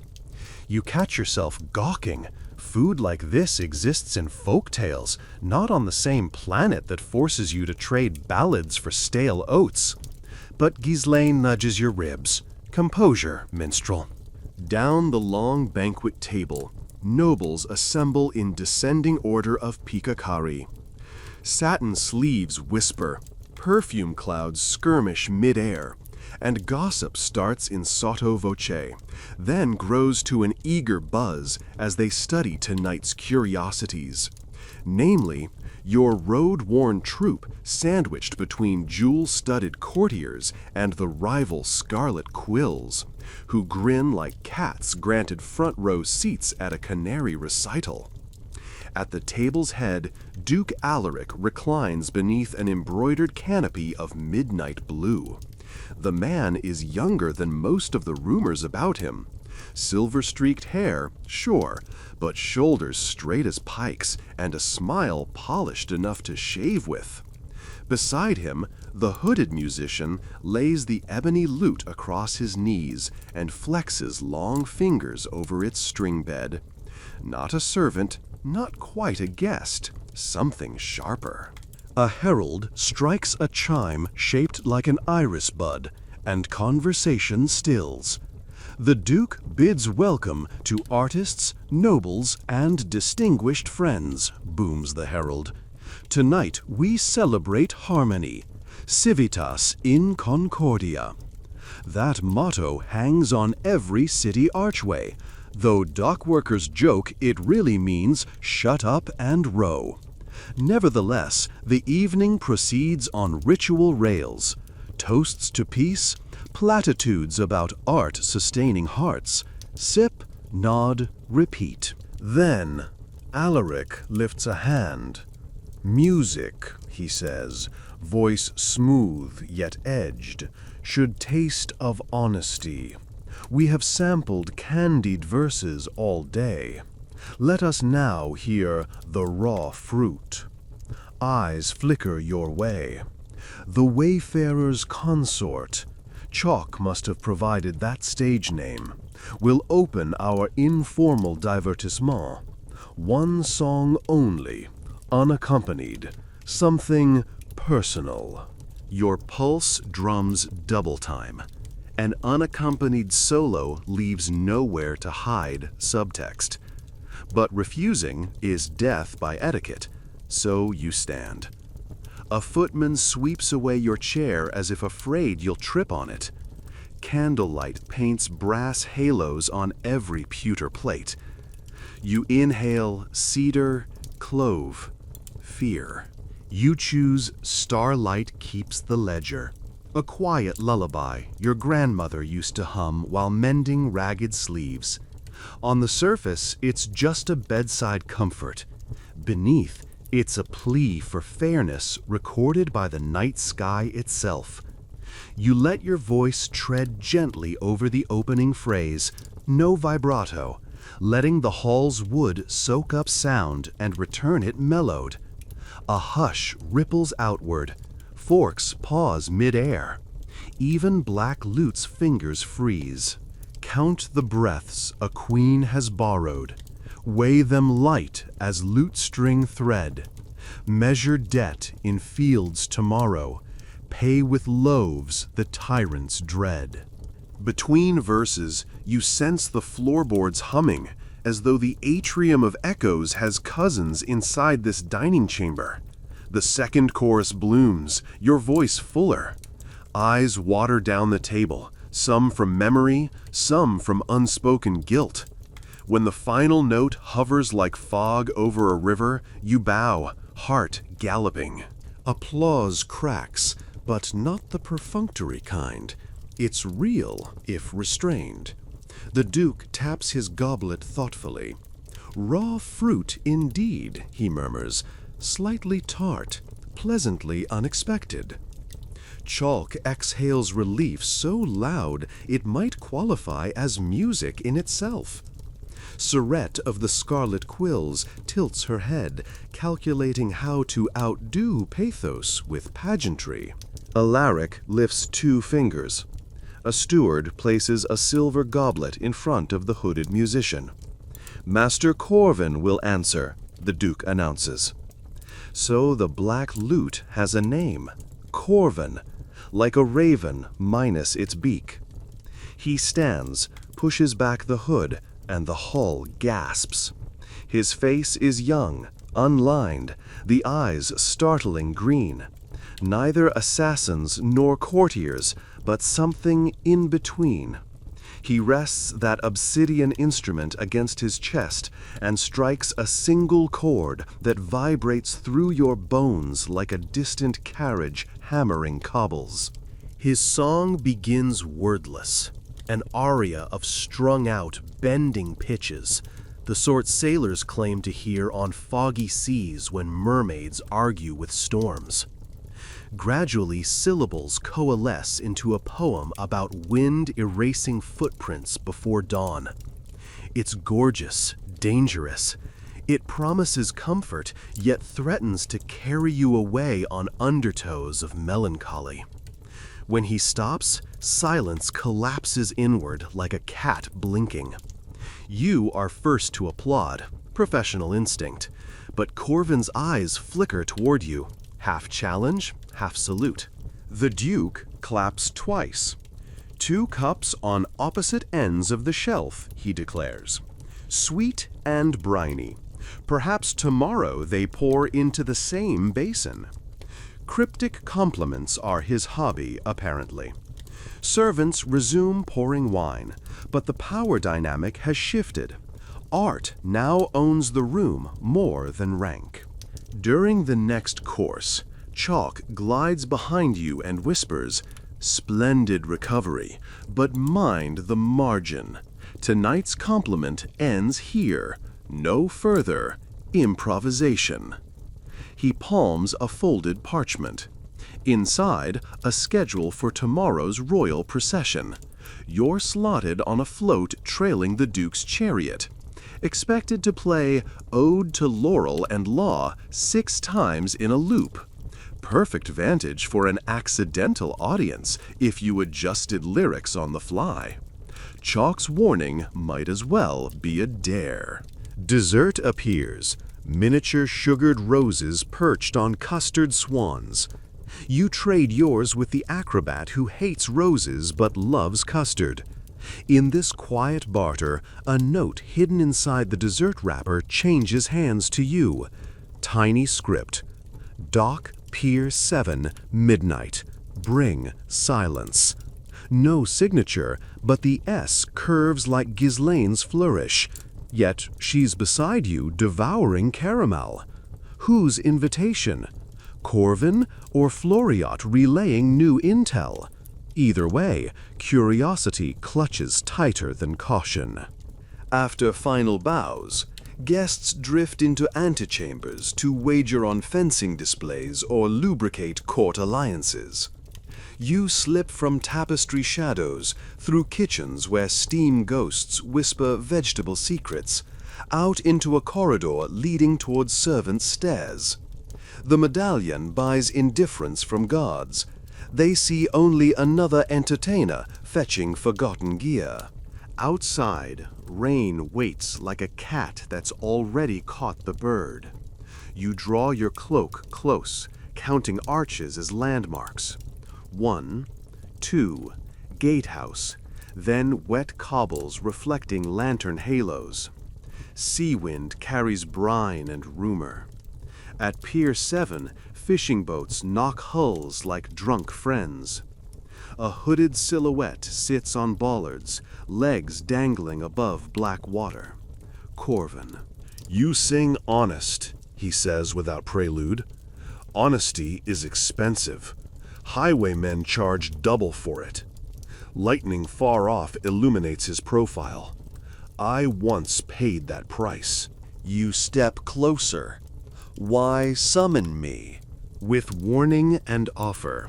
He gestures to deeper shadow where crates form ragged pews. You both sit.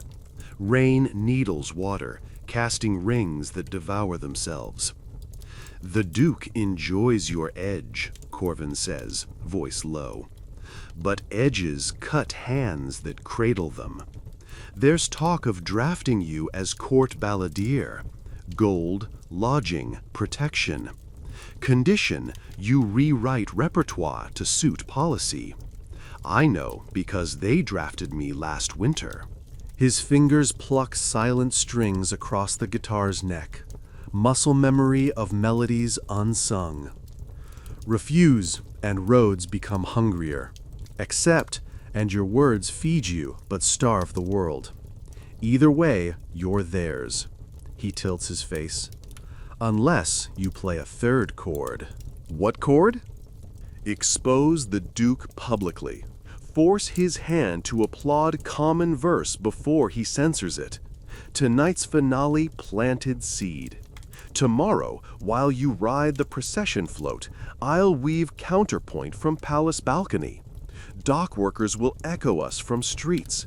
Create a chorus too vast to quell.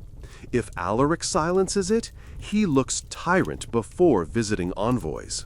Lightning again. Thunder applauds. You imagine it. Floats rolling like mobile stages.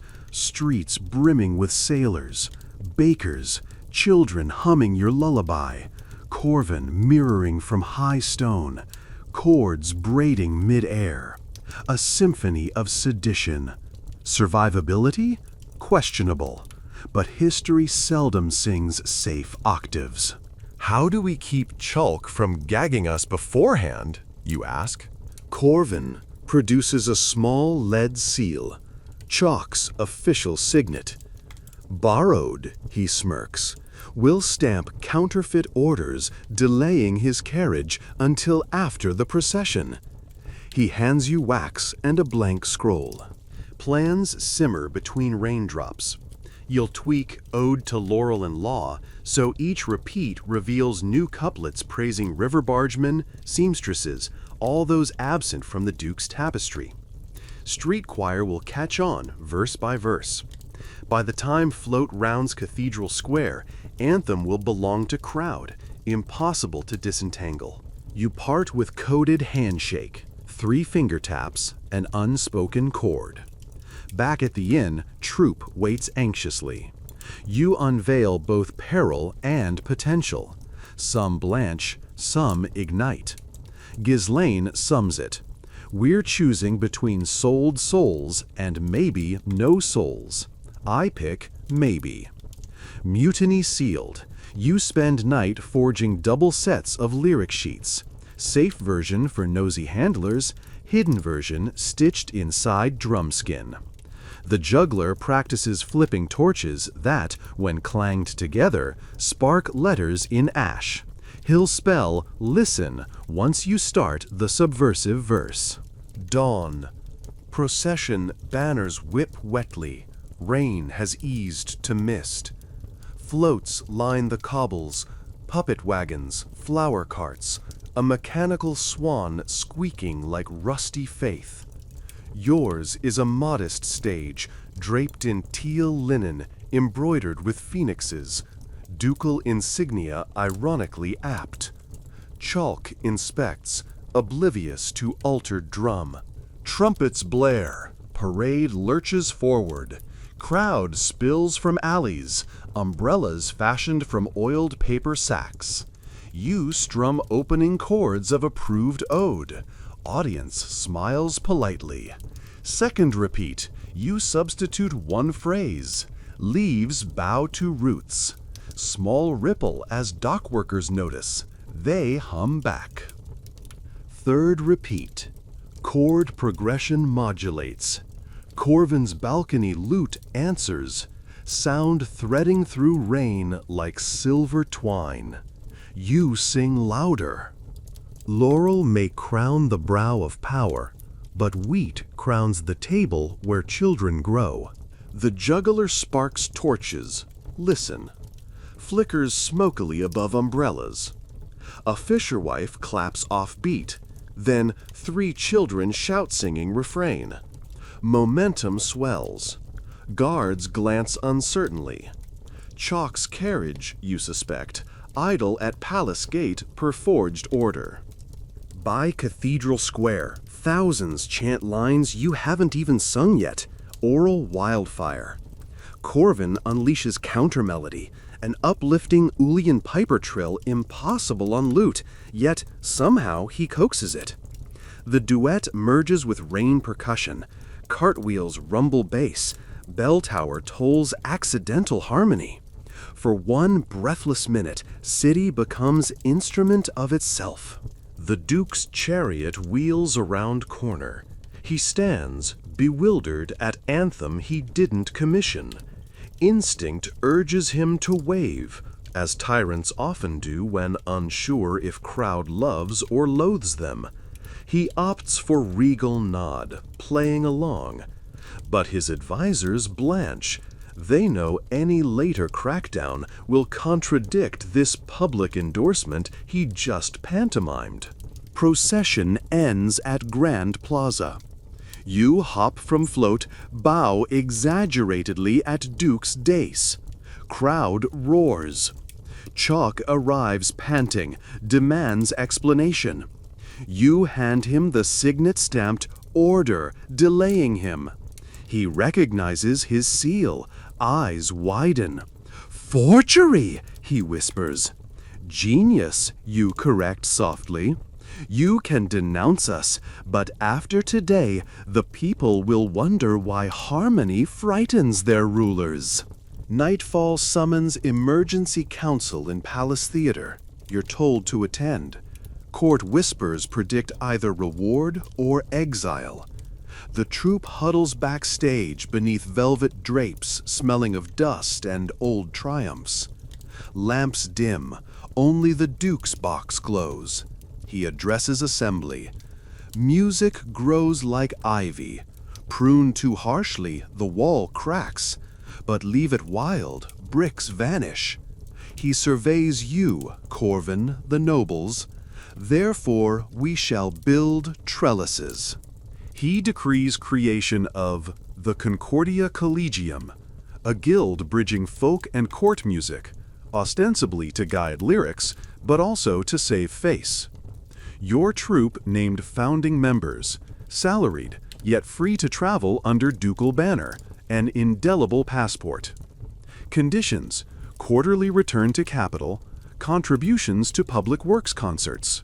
Subversive? Maybe, but protective? Definitely. Scarlet Quills volunteer grudgingly. Competition now institutional. Chalk remains master of revels, but with reduced censorship powers. Must approve content jointly with newly formed Minstrel Council. His scowl could curdle custard, yet protocol forces him to congratulate you. After ceremonies, Corvin joins you on theater roof overlooking lantern-speckled city. Road still dangerous, he says, but highwaymen hesitate robbing wagons stamped with ducal crest. He offers his ebony lute. You touch its polished curve, warm despite night chill. Consider it loan until next duet, he smiles. Below, streets echo lullaby refrains. For once, minstrels sleep in featherbeds, but you linger under stars, listening to a truth older than power. Songs, like rivers, remember their own roots long after dams decay. Tomorrow you roll out again. Crest grants safety, but reputation now heavier than any coin. Tales of black lute and road choir will travel faster than you can. Yet tonight, melody glitters between rooftops, proof that sometimes survival isn't just dodging blades. It's teaching the world to sing loud enough that blades pause mid-strike, unsure which note to sever. Lantern oil is a liar. You think it will last the whole night until the flame hiccups in gutters, plunging the rehearsal tent into a darkness thick enough to taste.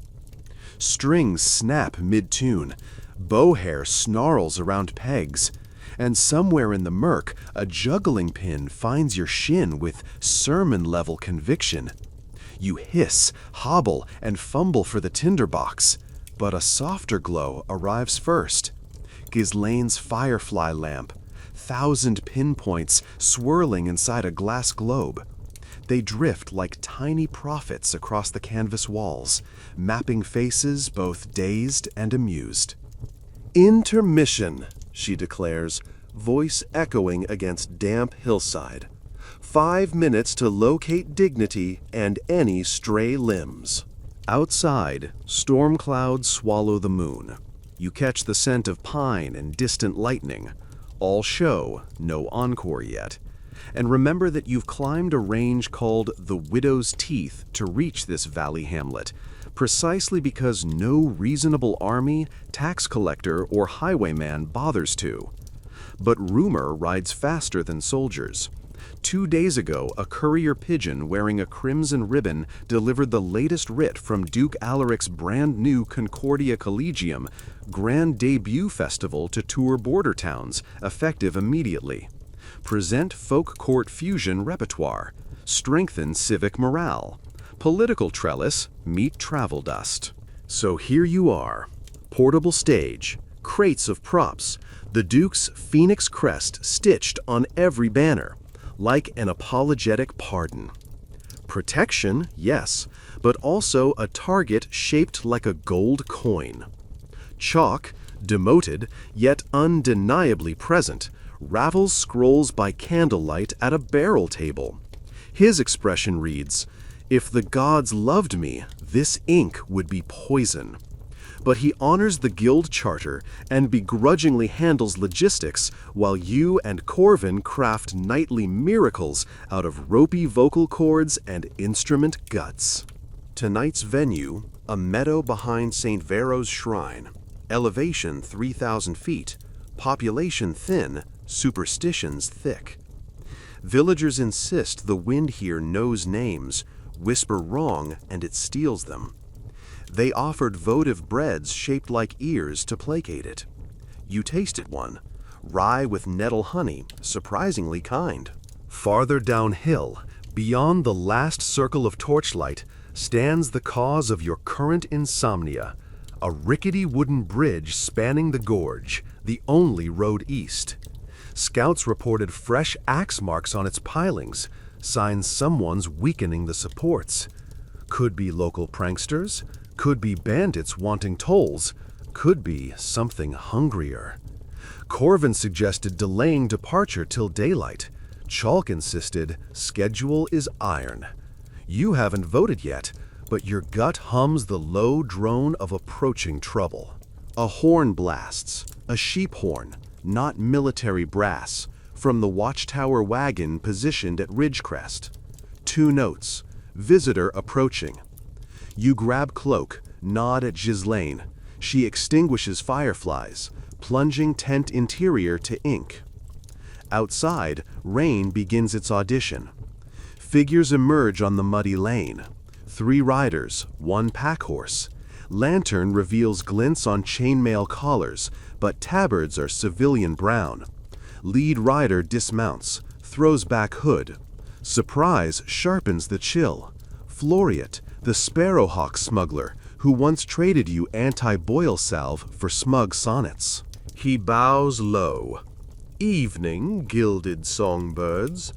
Would it ruin cadence if I said highway robbers are the least of your worries? He produces a scroll sealed with wax shaped like, God save us, a bear paw. Caravan of performing Ursines escaped King Norton's menagerie 2 fortnights back. Trainer tried to sell them on black market. Deal soured, cages opened. Bears now wander roadways, stealing anything glazed with sugar. They've discovered pastries are easier than salmon. Ghislaine pinches bridge of her nose. First rebellious politicians, now dessert-obsessed bears? The world is an improvisation that never edits. Floriat continues. Latest mauling happened near Leskin Ford. Day's ride east. Your next stop, if schedule holds. He eyes Chalk. I advise reroute south through Grennis Woods. Longer, but bear-free. Though, he hesitates, there's plague talk near Grennis. Cough, fever. Soft bodies can't sing when lungs drown. You thank him. Pass him a warm net-ear loaf. He melts into rain with smuggler grace. Now, troop splits into argument factions. Bear detour versus plague path versus bridge gamble. You open the tent flap. Wave Corvin over.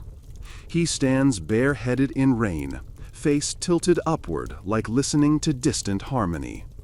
Wind carries thunder, he muses, and somewhere beneath, drumbeats, hoofbeats perhaps. He votes for dawn crossing, minimal delay. Chalk smirks, rare agreement. You call for stack of lyre cases, flip one lid, reveal map painted on goatskin by monastery cartographers who believed dragons equal scale bars. Everyone leans under lantern to study topography. Potential plan crystallizes. Travel pre-dawn across bridge before saboteurs return. Skirt Leskin Ford by taking hillside cattle track, avoiding both tavern pastries and rumored plague. Bears uninterested in steep climbs. Chalk drafts amended itinerary. Seals with dual crest and minstrel council sigil. Corvin's borrowed since he and you share authority. Before sleep, you climb to rocky outcrop above encampment. Rain recedes, sky tears open, reveals stars fretted like dulcimer strings. You hum the lullaby that started this revolution. Echo returns softer, as if gorge sings harmony. And you wonder, have you become guardian of crowds or bait for deeper predators? Maybe both. Before first light, troop assembles wagons. Wheel rims painted with phoenixes now flecked in mud. Still, villagers line lane offering charms.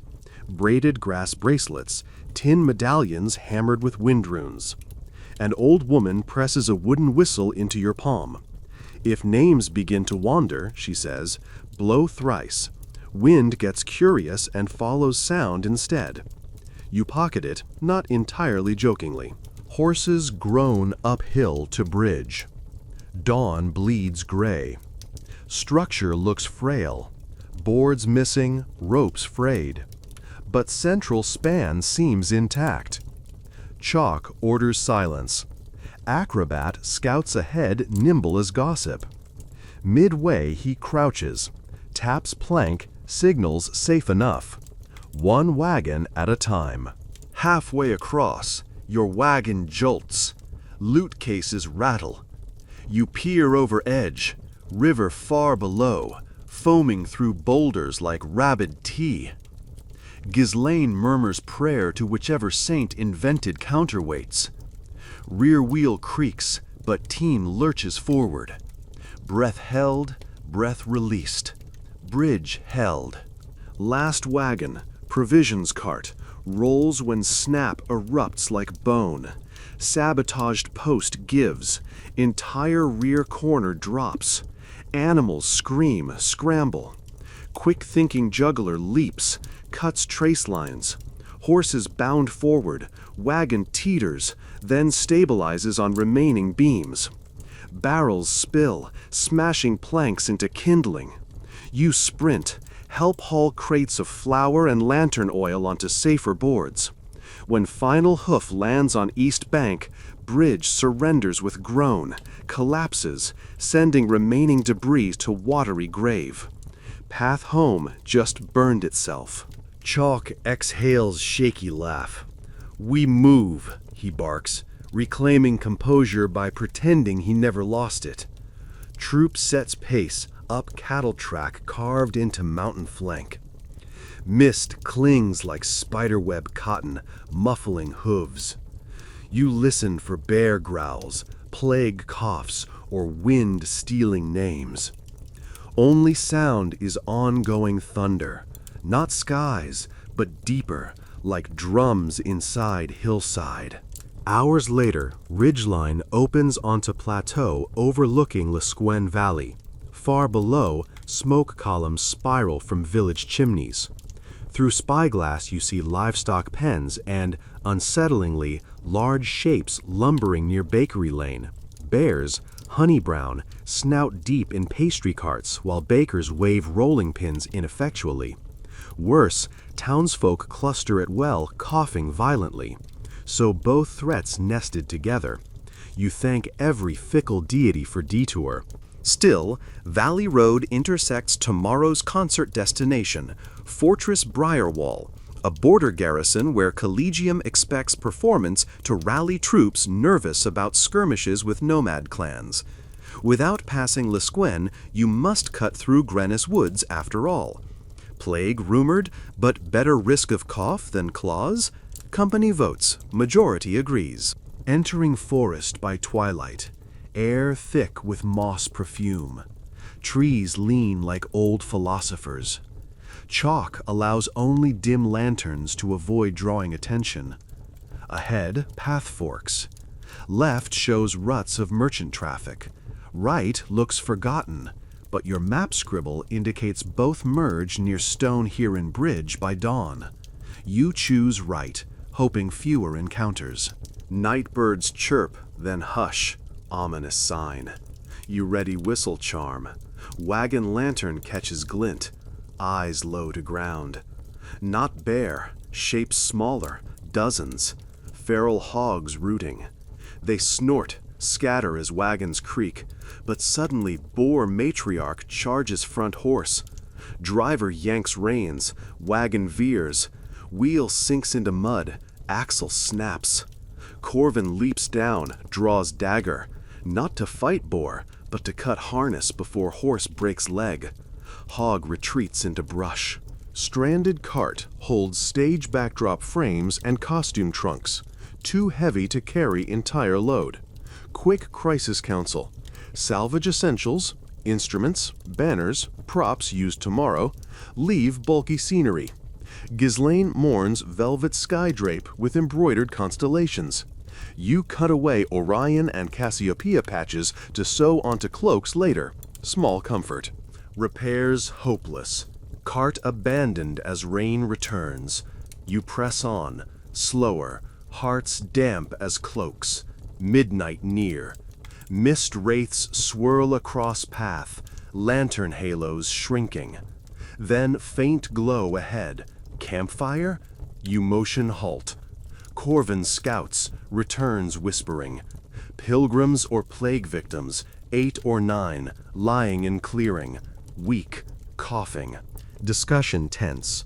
Any contact risks infection, yet leaving them without aid feels poisonous to your purpose. Ghislaine volunteers to approach, masked with scarf soaked in spirits. You and herbalist acrobat accompany bearing bread and water. Clearing reveals emaciated travelers from Leskin, clutching cloth bundles. Eyes fever-glossed. They fled bears and sickness, hoping forest hermit healer might save them. She's not home, they say, went to gather nightbloom herbs. You distribute supplies. Leave sachets of thyme sage compress. One child, maybe 6, grips your wrist. Sing? Voice barely breeze. You glance at troop waiting in gloom. Time precious, but humanity more so. You kneel, hum, starlight keeps the ledger, soft as moth wings. Others close eyes, breathing ragged. When note ends, wind sighs through branches as if lending applause. You retreat, heart heavier, but child's whispered thank you chases you back to path. Later, Corvin admits quiet admiration. Songs can't kill fever, but they remind bones why to keep burning. Near dawn, Stone Heron Bridge emerges through fog, arches of pale granite carved with bird reliefs. Safe crossing. On far side, Briarwall's watchfires flicker behind hill. Relief short-lived. Torchlight reveals messenger galloping from fort, cloak bearing Collegium seal. He reins, panting, thrusts parchment at chalk. New directive. Festival finale relocated to open-air arena outside Briarwall tonight, not tomorrow. Reason, commander expects border raid. Troop morale needed sooner. You have 12 hours to build show with half scenery, weary performers, and maybe plague spores hitching cloaks. Chalk swears in 3 languages, then rallies with manic efficiency. Camp set beside bridge. Seamstresses stitch salvaged star patches onto plain drop cloth, improvising cosmic backdrop. Jugglers repaint prop shields into glittering comets. Ghislaine rigs aerial silks between pine trunks to simulate tower siege scene. You and Corvin craft medley merging court anthem with valley lullabies, inclusive, rallying, easy chorus. Idea, crowd participation to drown fear of impending raid. During preparations, patrol arrives escorting Hermit Healer, a stooped woman dressed in robes woven with dried leaves. She thanks you for aiding pilgrims, offers tincture of elder bark to ward early symptoms. You distribute to company. She warns, plague spreads via water from Lesquin River. Briarwall's aqueduct taps upstream, safe for now. But border raiders might unknowingly carry disease too. She will lobby commander for quarantine measures. Evening paints sky bruised plum. Arena carved from ruined amphitheater centuries old. Soldiers in rusted mail sit beside townsfolk, eyes ringed with fatigue. You step onto stage, a platform built from salvaged wagon planks.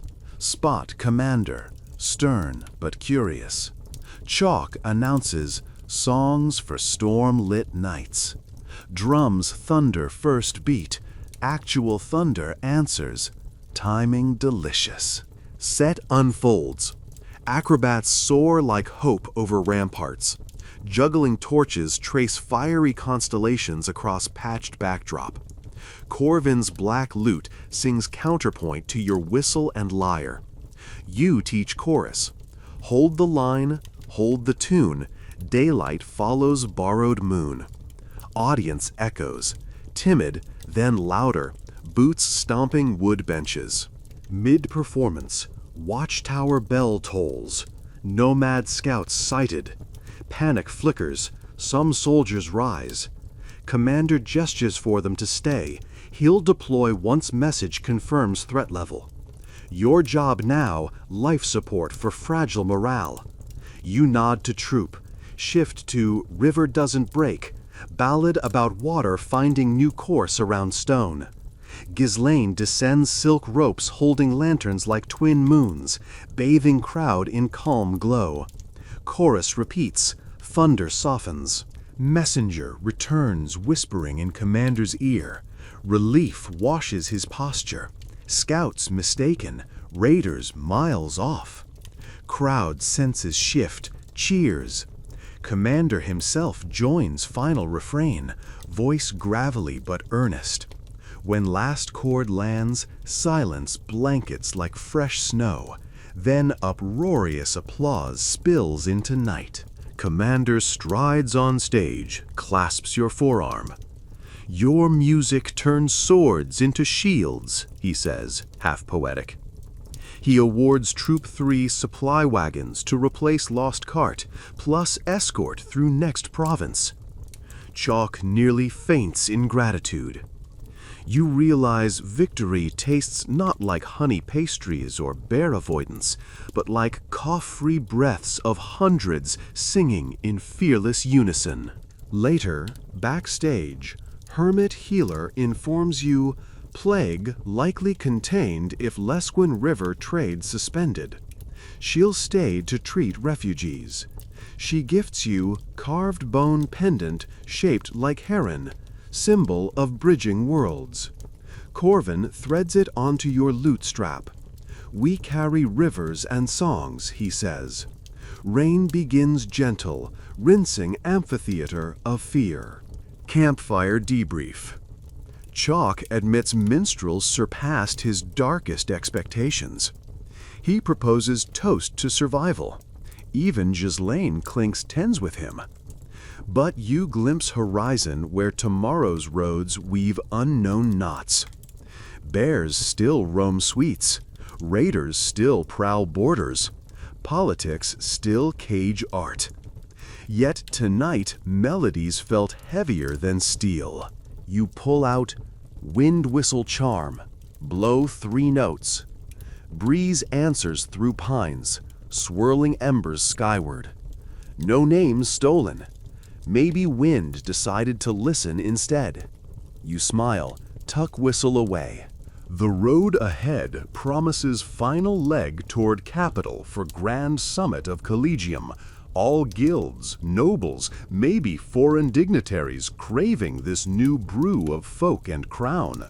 Rival scarlet quills rumored plotting dazzling spectacle to retake spotlight.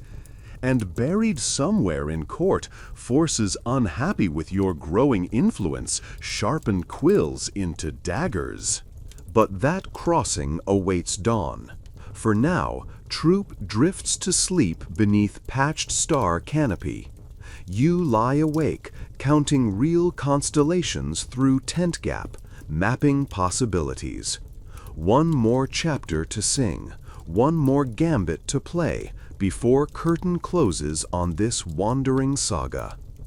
Sunrise arrives crooked, like a minstrel who promised sobriety and then accidentally composed a drinking song at 3 a.m. Pink stripes lie uneven across the sky. Canvas wagons sparkle with dew, and you wake to the smell of sizzling oats mixed with the sharper tang of pitch, chalk already sealing wheel spokes with fresh resin. Around the makeshift camp, everyone moves carefully, as if applause from last night still echoes and no one wants to jostle it away. Somewhere inside your chest, a small raven of worry flutters. Today is the final stretch to High Court, the duchy's capital, which means the safest thing you can do is assume everything will go terribly wrong. The Duke's escort, 5 mounted guards in polished half-armor, arrives precisely as promised, but their horses look travel-stained, and one guard's gauntlet sports a fresh dent the size of a bandit's skull. They confess the main roadway south of Briarwall is teeming with refugees, rumors, and opportunists. Deserters blending among farmers, outlaw gangs posing as toll collectors, a dash of holy fanatics claiming plague is divine audition. The captain suggests a smaller ridge track that skirts the chaos, but warns it narrows beside cliffs called the teardrop ledges. Everyone nods like seasoned strategists while imagining a wagon wheel slipping into eternity. You finish packing. The patched star backdrop now serves double duty as awning over the costume crate. Every scrap of fabric counts. Scarlet Quills, your rival troupe, never perform under anything less than silk imported from distant Kalchora. If you reach High Court looking like scarecrows, the audience of dukes, bishops, and coin-stuffed merchants might yawn themselves into comas before the first chord. And yet, weight matters. Overload one wagon, a single pothole becomes an epic. "Last leg," he murmurs, testing harmonics, where the highwaymen graduate from amateur pickpockets to professionals with brand identity. He's not exaggerating. According to the guards, the notorious Red Buckle Brotherhood controls most robberies between here and High Court. 50 blades, 3 lookout crows, and a code of honor that allows them to rob traveling entertainers only on Tuesdays, unless the entertainer smells of royal patronage, in which case every day is Tuesday. Your phoenix-crested banners might as well be neon signs, screaming deluxe loot inside. Packing strategies of a medieval minstrel. Exhibit A.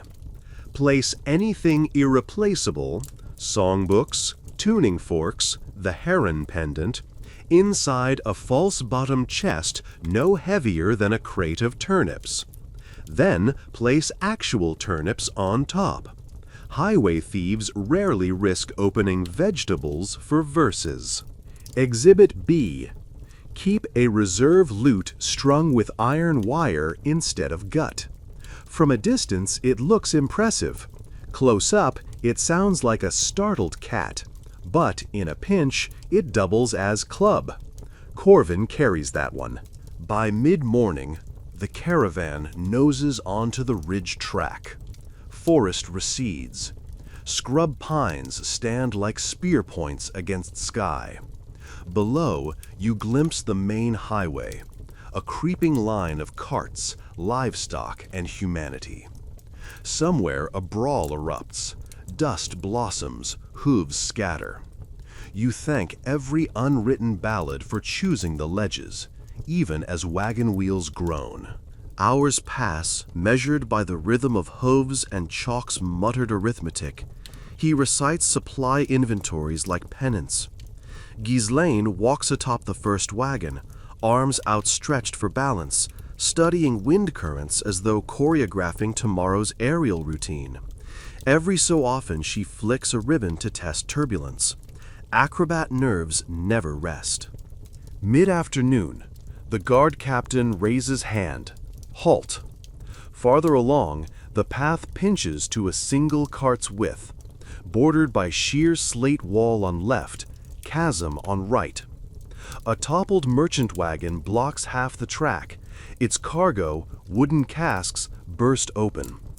Honey leaks like molten gold, sparkling with flies.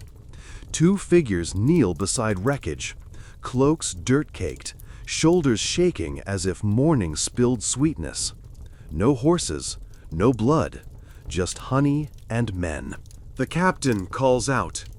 Figures rise sluggishly, faces pale, eyes unfocused. One begins shambling forward, arms slack. Then you see blistered lips, fever glassy eyes. Plague refugees. Ghislaine inhales sharply. Healer's tincture buys resistance, not immunity. Corvin flips loot, gripping it by neck. Guards ready spears. You step forward, heart hammering to new rhythm. Wait, you say, they're sick and starving, not raiders. You spot small leather satchel marked with merchant guild seal, likely belonged to wagon owner now lost to fever in canyon below. It might contain trade papers, coin, maybe cure. Risk calculus rattles through skull. Approach. Help move wreckage. Risk contagion. Or push past, leaving them and honey hazard for next traveler. Risk moral rot. You recall the child's whisper from forest clearing, a thank you that tasted like purpose.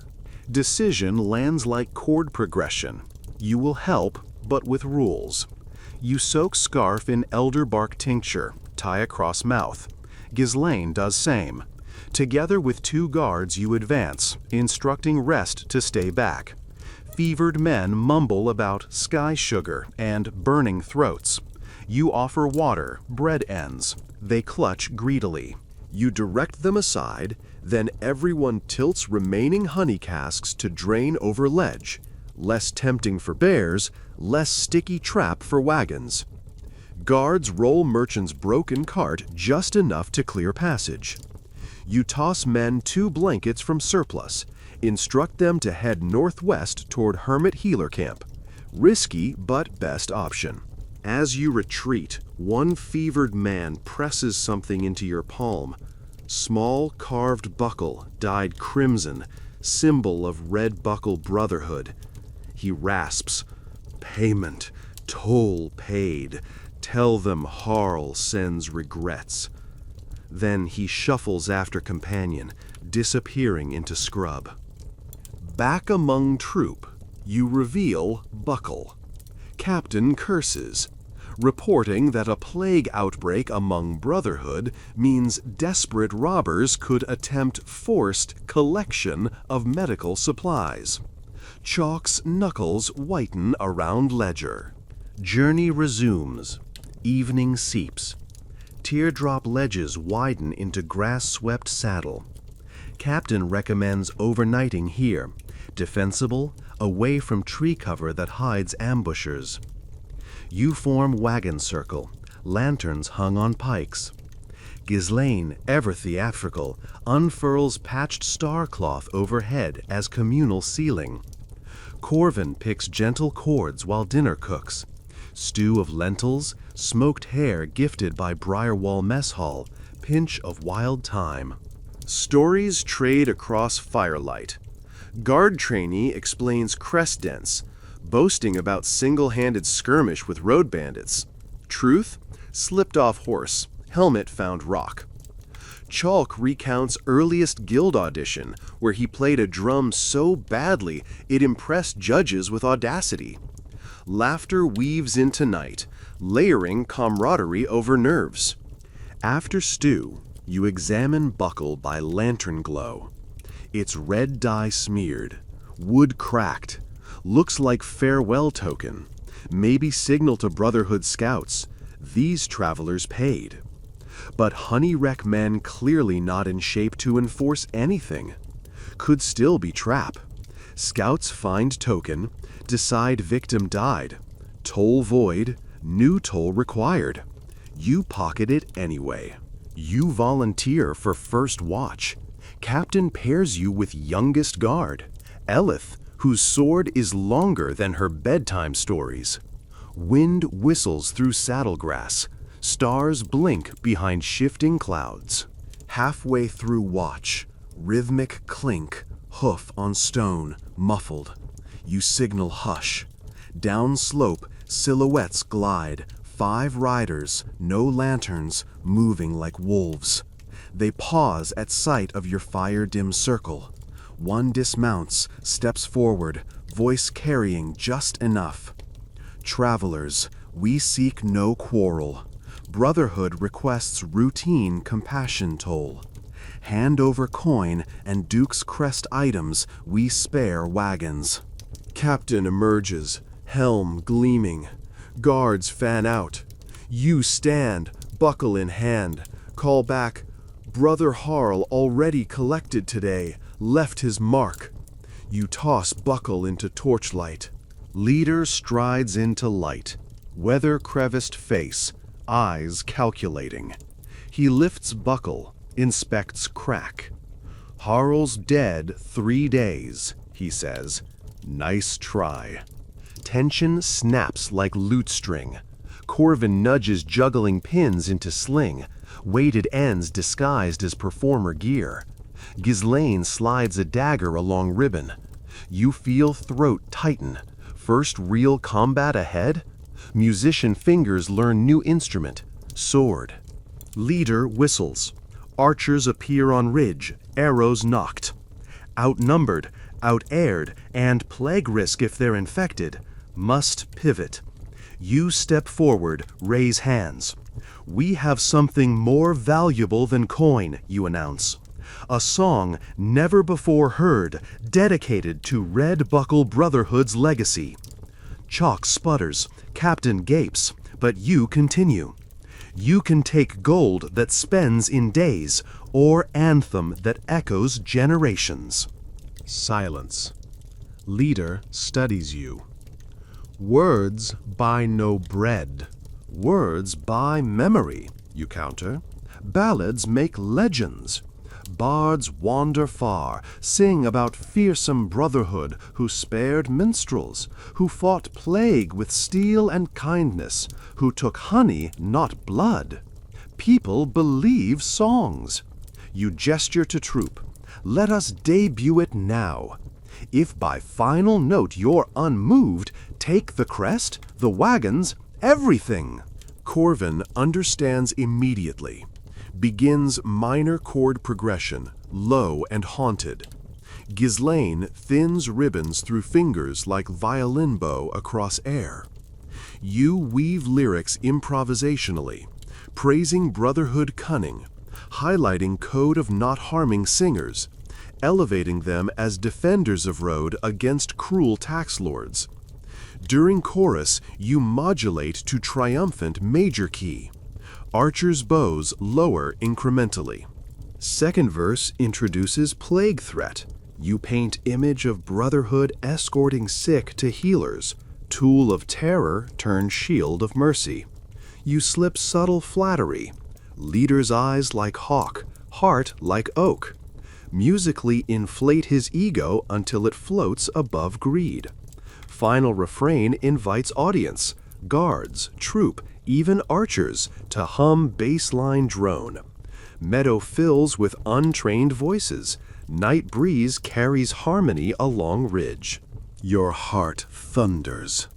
Song concludes on suspended seventh, resolving to warm chord.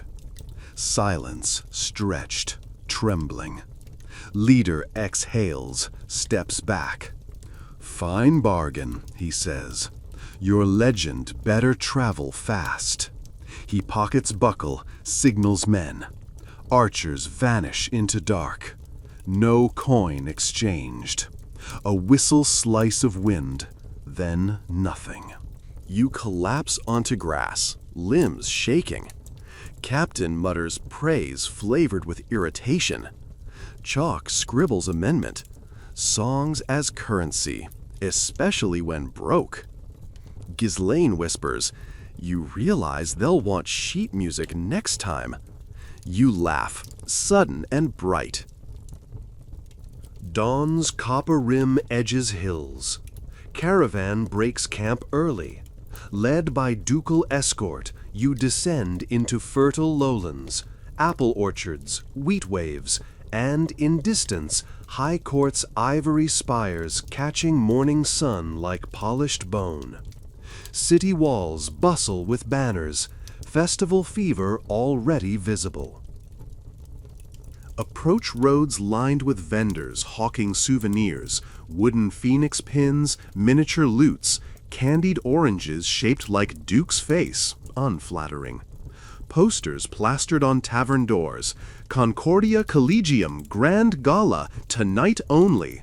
Your troop listed second beneath Scarlet Quills, who secured headline slot. Typical. But footnote states, performance order subject to prelude duel. Chalk raises eyebrow. Apparently Collegium revived ancient tradition, opening duel of art. Each troop presents single piece, judges decide headliner. Scarlet Quills likely lobbied for this, expecting your exhaustion. Inside city gates, lodgings assigned. Converted warehouse near river. You have 8 hours to design show, craft dual piece, rest, and not die. Corvin leads warm-ups while seamstresses patch costumes again. You salvage broken wagon planks into portable percussion. Scarlet Quills send sample program via pageboy. Dripping with confidence. Illusions using mirror glass. Chorus of trained doves. Culminating in polyphonic motet praising Duke's fiscal reforms. Overkill. You gather troop, outline strategy, lean into authenticity, road grit, bears, plague, brotherhood. Show city audience what songs born of mud and knife sound like. Concept, staged journey symphony, told in 7 vignettes. Clever nod. Each vignette 90 seconds. Use honey barrel staves as drums, patched star cloth as moving sky. Jugglers toss items representing threats. Bear mask, bandit buckle, plague vial, safely empty. Chorus shared with audience to replicate night on ridge. Rehearsals frantic. Ghislaine times aerial drop to mimic crumbling bridge. Chalk coordinates lighting, borrowed lantern shutters. Guards volunteer to operate pulleys. Captain claims cameo as bear, comedic relief. Evening snows, silver light over marble amphitheater, inside palace courtyard. Crowd thrums, nobles in velvet, soldiers in brass, commoners allowed in standing tiers. Scarlet Quills dressed immaculate, red and gold. Harps tuned to smugness. Judges, Duke, High Bishop, Guildmaster. Quills perform first. Mirror prisms scatter rainbow beams. Doves circle. Soprano trills so high, dogs in next kingdom faint. Applause thunderous. Your troop enters carrying nothing but walking sticks. Star cloth rolled like bedroll. Audience polite but puzzled. Corvin strikes chord low as boots on gravel. Drums echo hoofbeats. You, narrator, speak, "We left comfort for road that bit back." Jugglers toss bear mask. Captain in fur cloak roars, chases across stage. Laughter. Music shifts minor as plague vial juggled, audience quiets. Ghislaine descends from rigging, representing hope, touches vial, tosses away. Crowd exhales relief. Bridge collapse, represented by percussion slam. Starcloth billows overhead as sky. Lanterns behind create constellations. You guide everyone into chorus, taught to crowd, hold the line, hold the tune, daylight follows borrowed moon. At first, scattered voices, then swelling. Even Duke mouths words. Final vignette. Brotherhood confrontation. You sing brand new verse celebrating mercy over greed. Captain Bear removes mask, kneels, offers token buckle to healing hermit, played by Chalk, comic beard. Ensemble freeze, lights dim to single lantern. You step forward, deliver moral. Where swords fail, songs remember. Choose what you want remembered. Silence drop heavy, then eruption. Not just applause, stomping, cheering, people chanting chorus again. Doves from earlier re-enter accidentally, startled by roar, swirl above starcloth like symbolism that writes itself. Judges convene moment. Decision unanimous. Your troupe awarded headliner status. Scarlet Quills graciously demoted to second act. They still get paid, tears calmed by coin. Duke personally thanks you, promises funding for traveling healer network inspired by your performance, a legacy beyond notes. Festival continues deep into night. You play encore with Quills joining chorus, rivalries melting into harmonies. Bakers deliver trays of honey pastries, no bears in sight. Children wave ribbon wands shaped like phoenix tails. Later, after final bow, you slip away to Palace Garden overlooking river. Wind rustles laurels. You produce whistle charm, blow soft triad. Breeze answers, gentle, curious. Footsteps. Corvin arrives, holding parchment. Commission from Collegium inviting troupe to become official cultural ambassadors, touring across seas next spring. Stipend immense, but dangers unknown. Storms, pirates, foreign courts. You smile, heart swelling like drum skin warmed by fire. Road never ends, you say. Corvin nods, eyes reflecting starcloth still swaying on distant stage. Good, he answers, because neither do songs. Behind you, wagon wheels turn in your imagination, already crunching gravel of tomorrow's unknown path. Highway robbers, plague shadows, or sugar-mad bears. Whatever waits, you know now how to survive. Trade fear for melody, trade coin for memory. Keep the wind curious. And as you walk back toward torchlit celebrations, the night itself feels like a lute string vibrating, stretched across kingdoms, humming with every tale yet to join the chorus.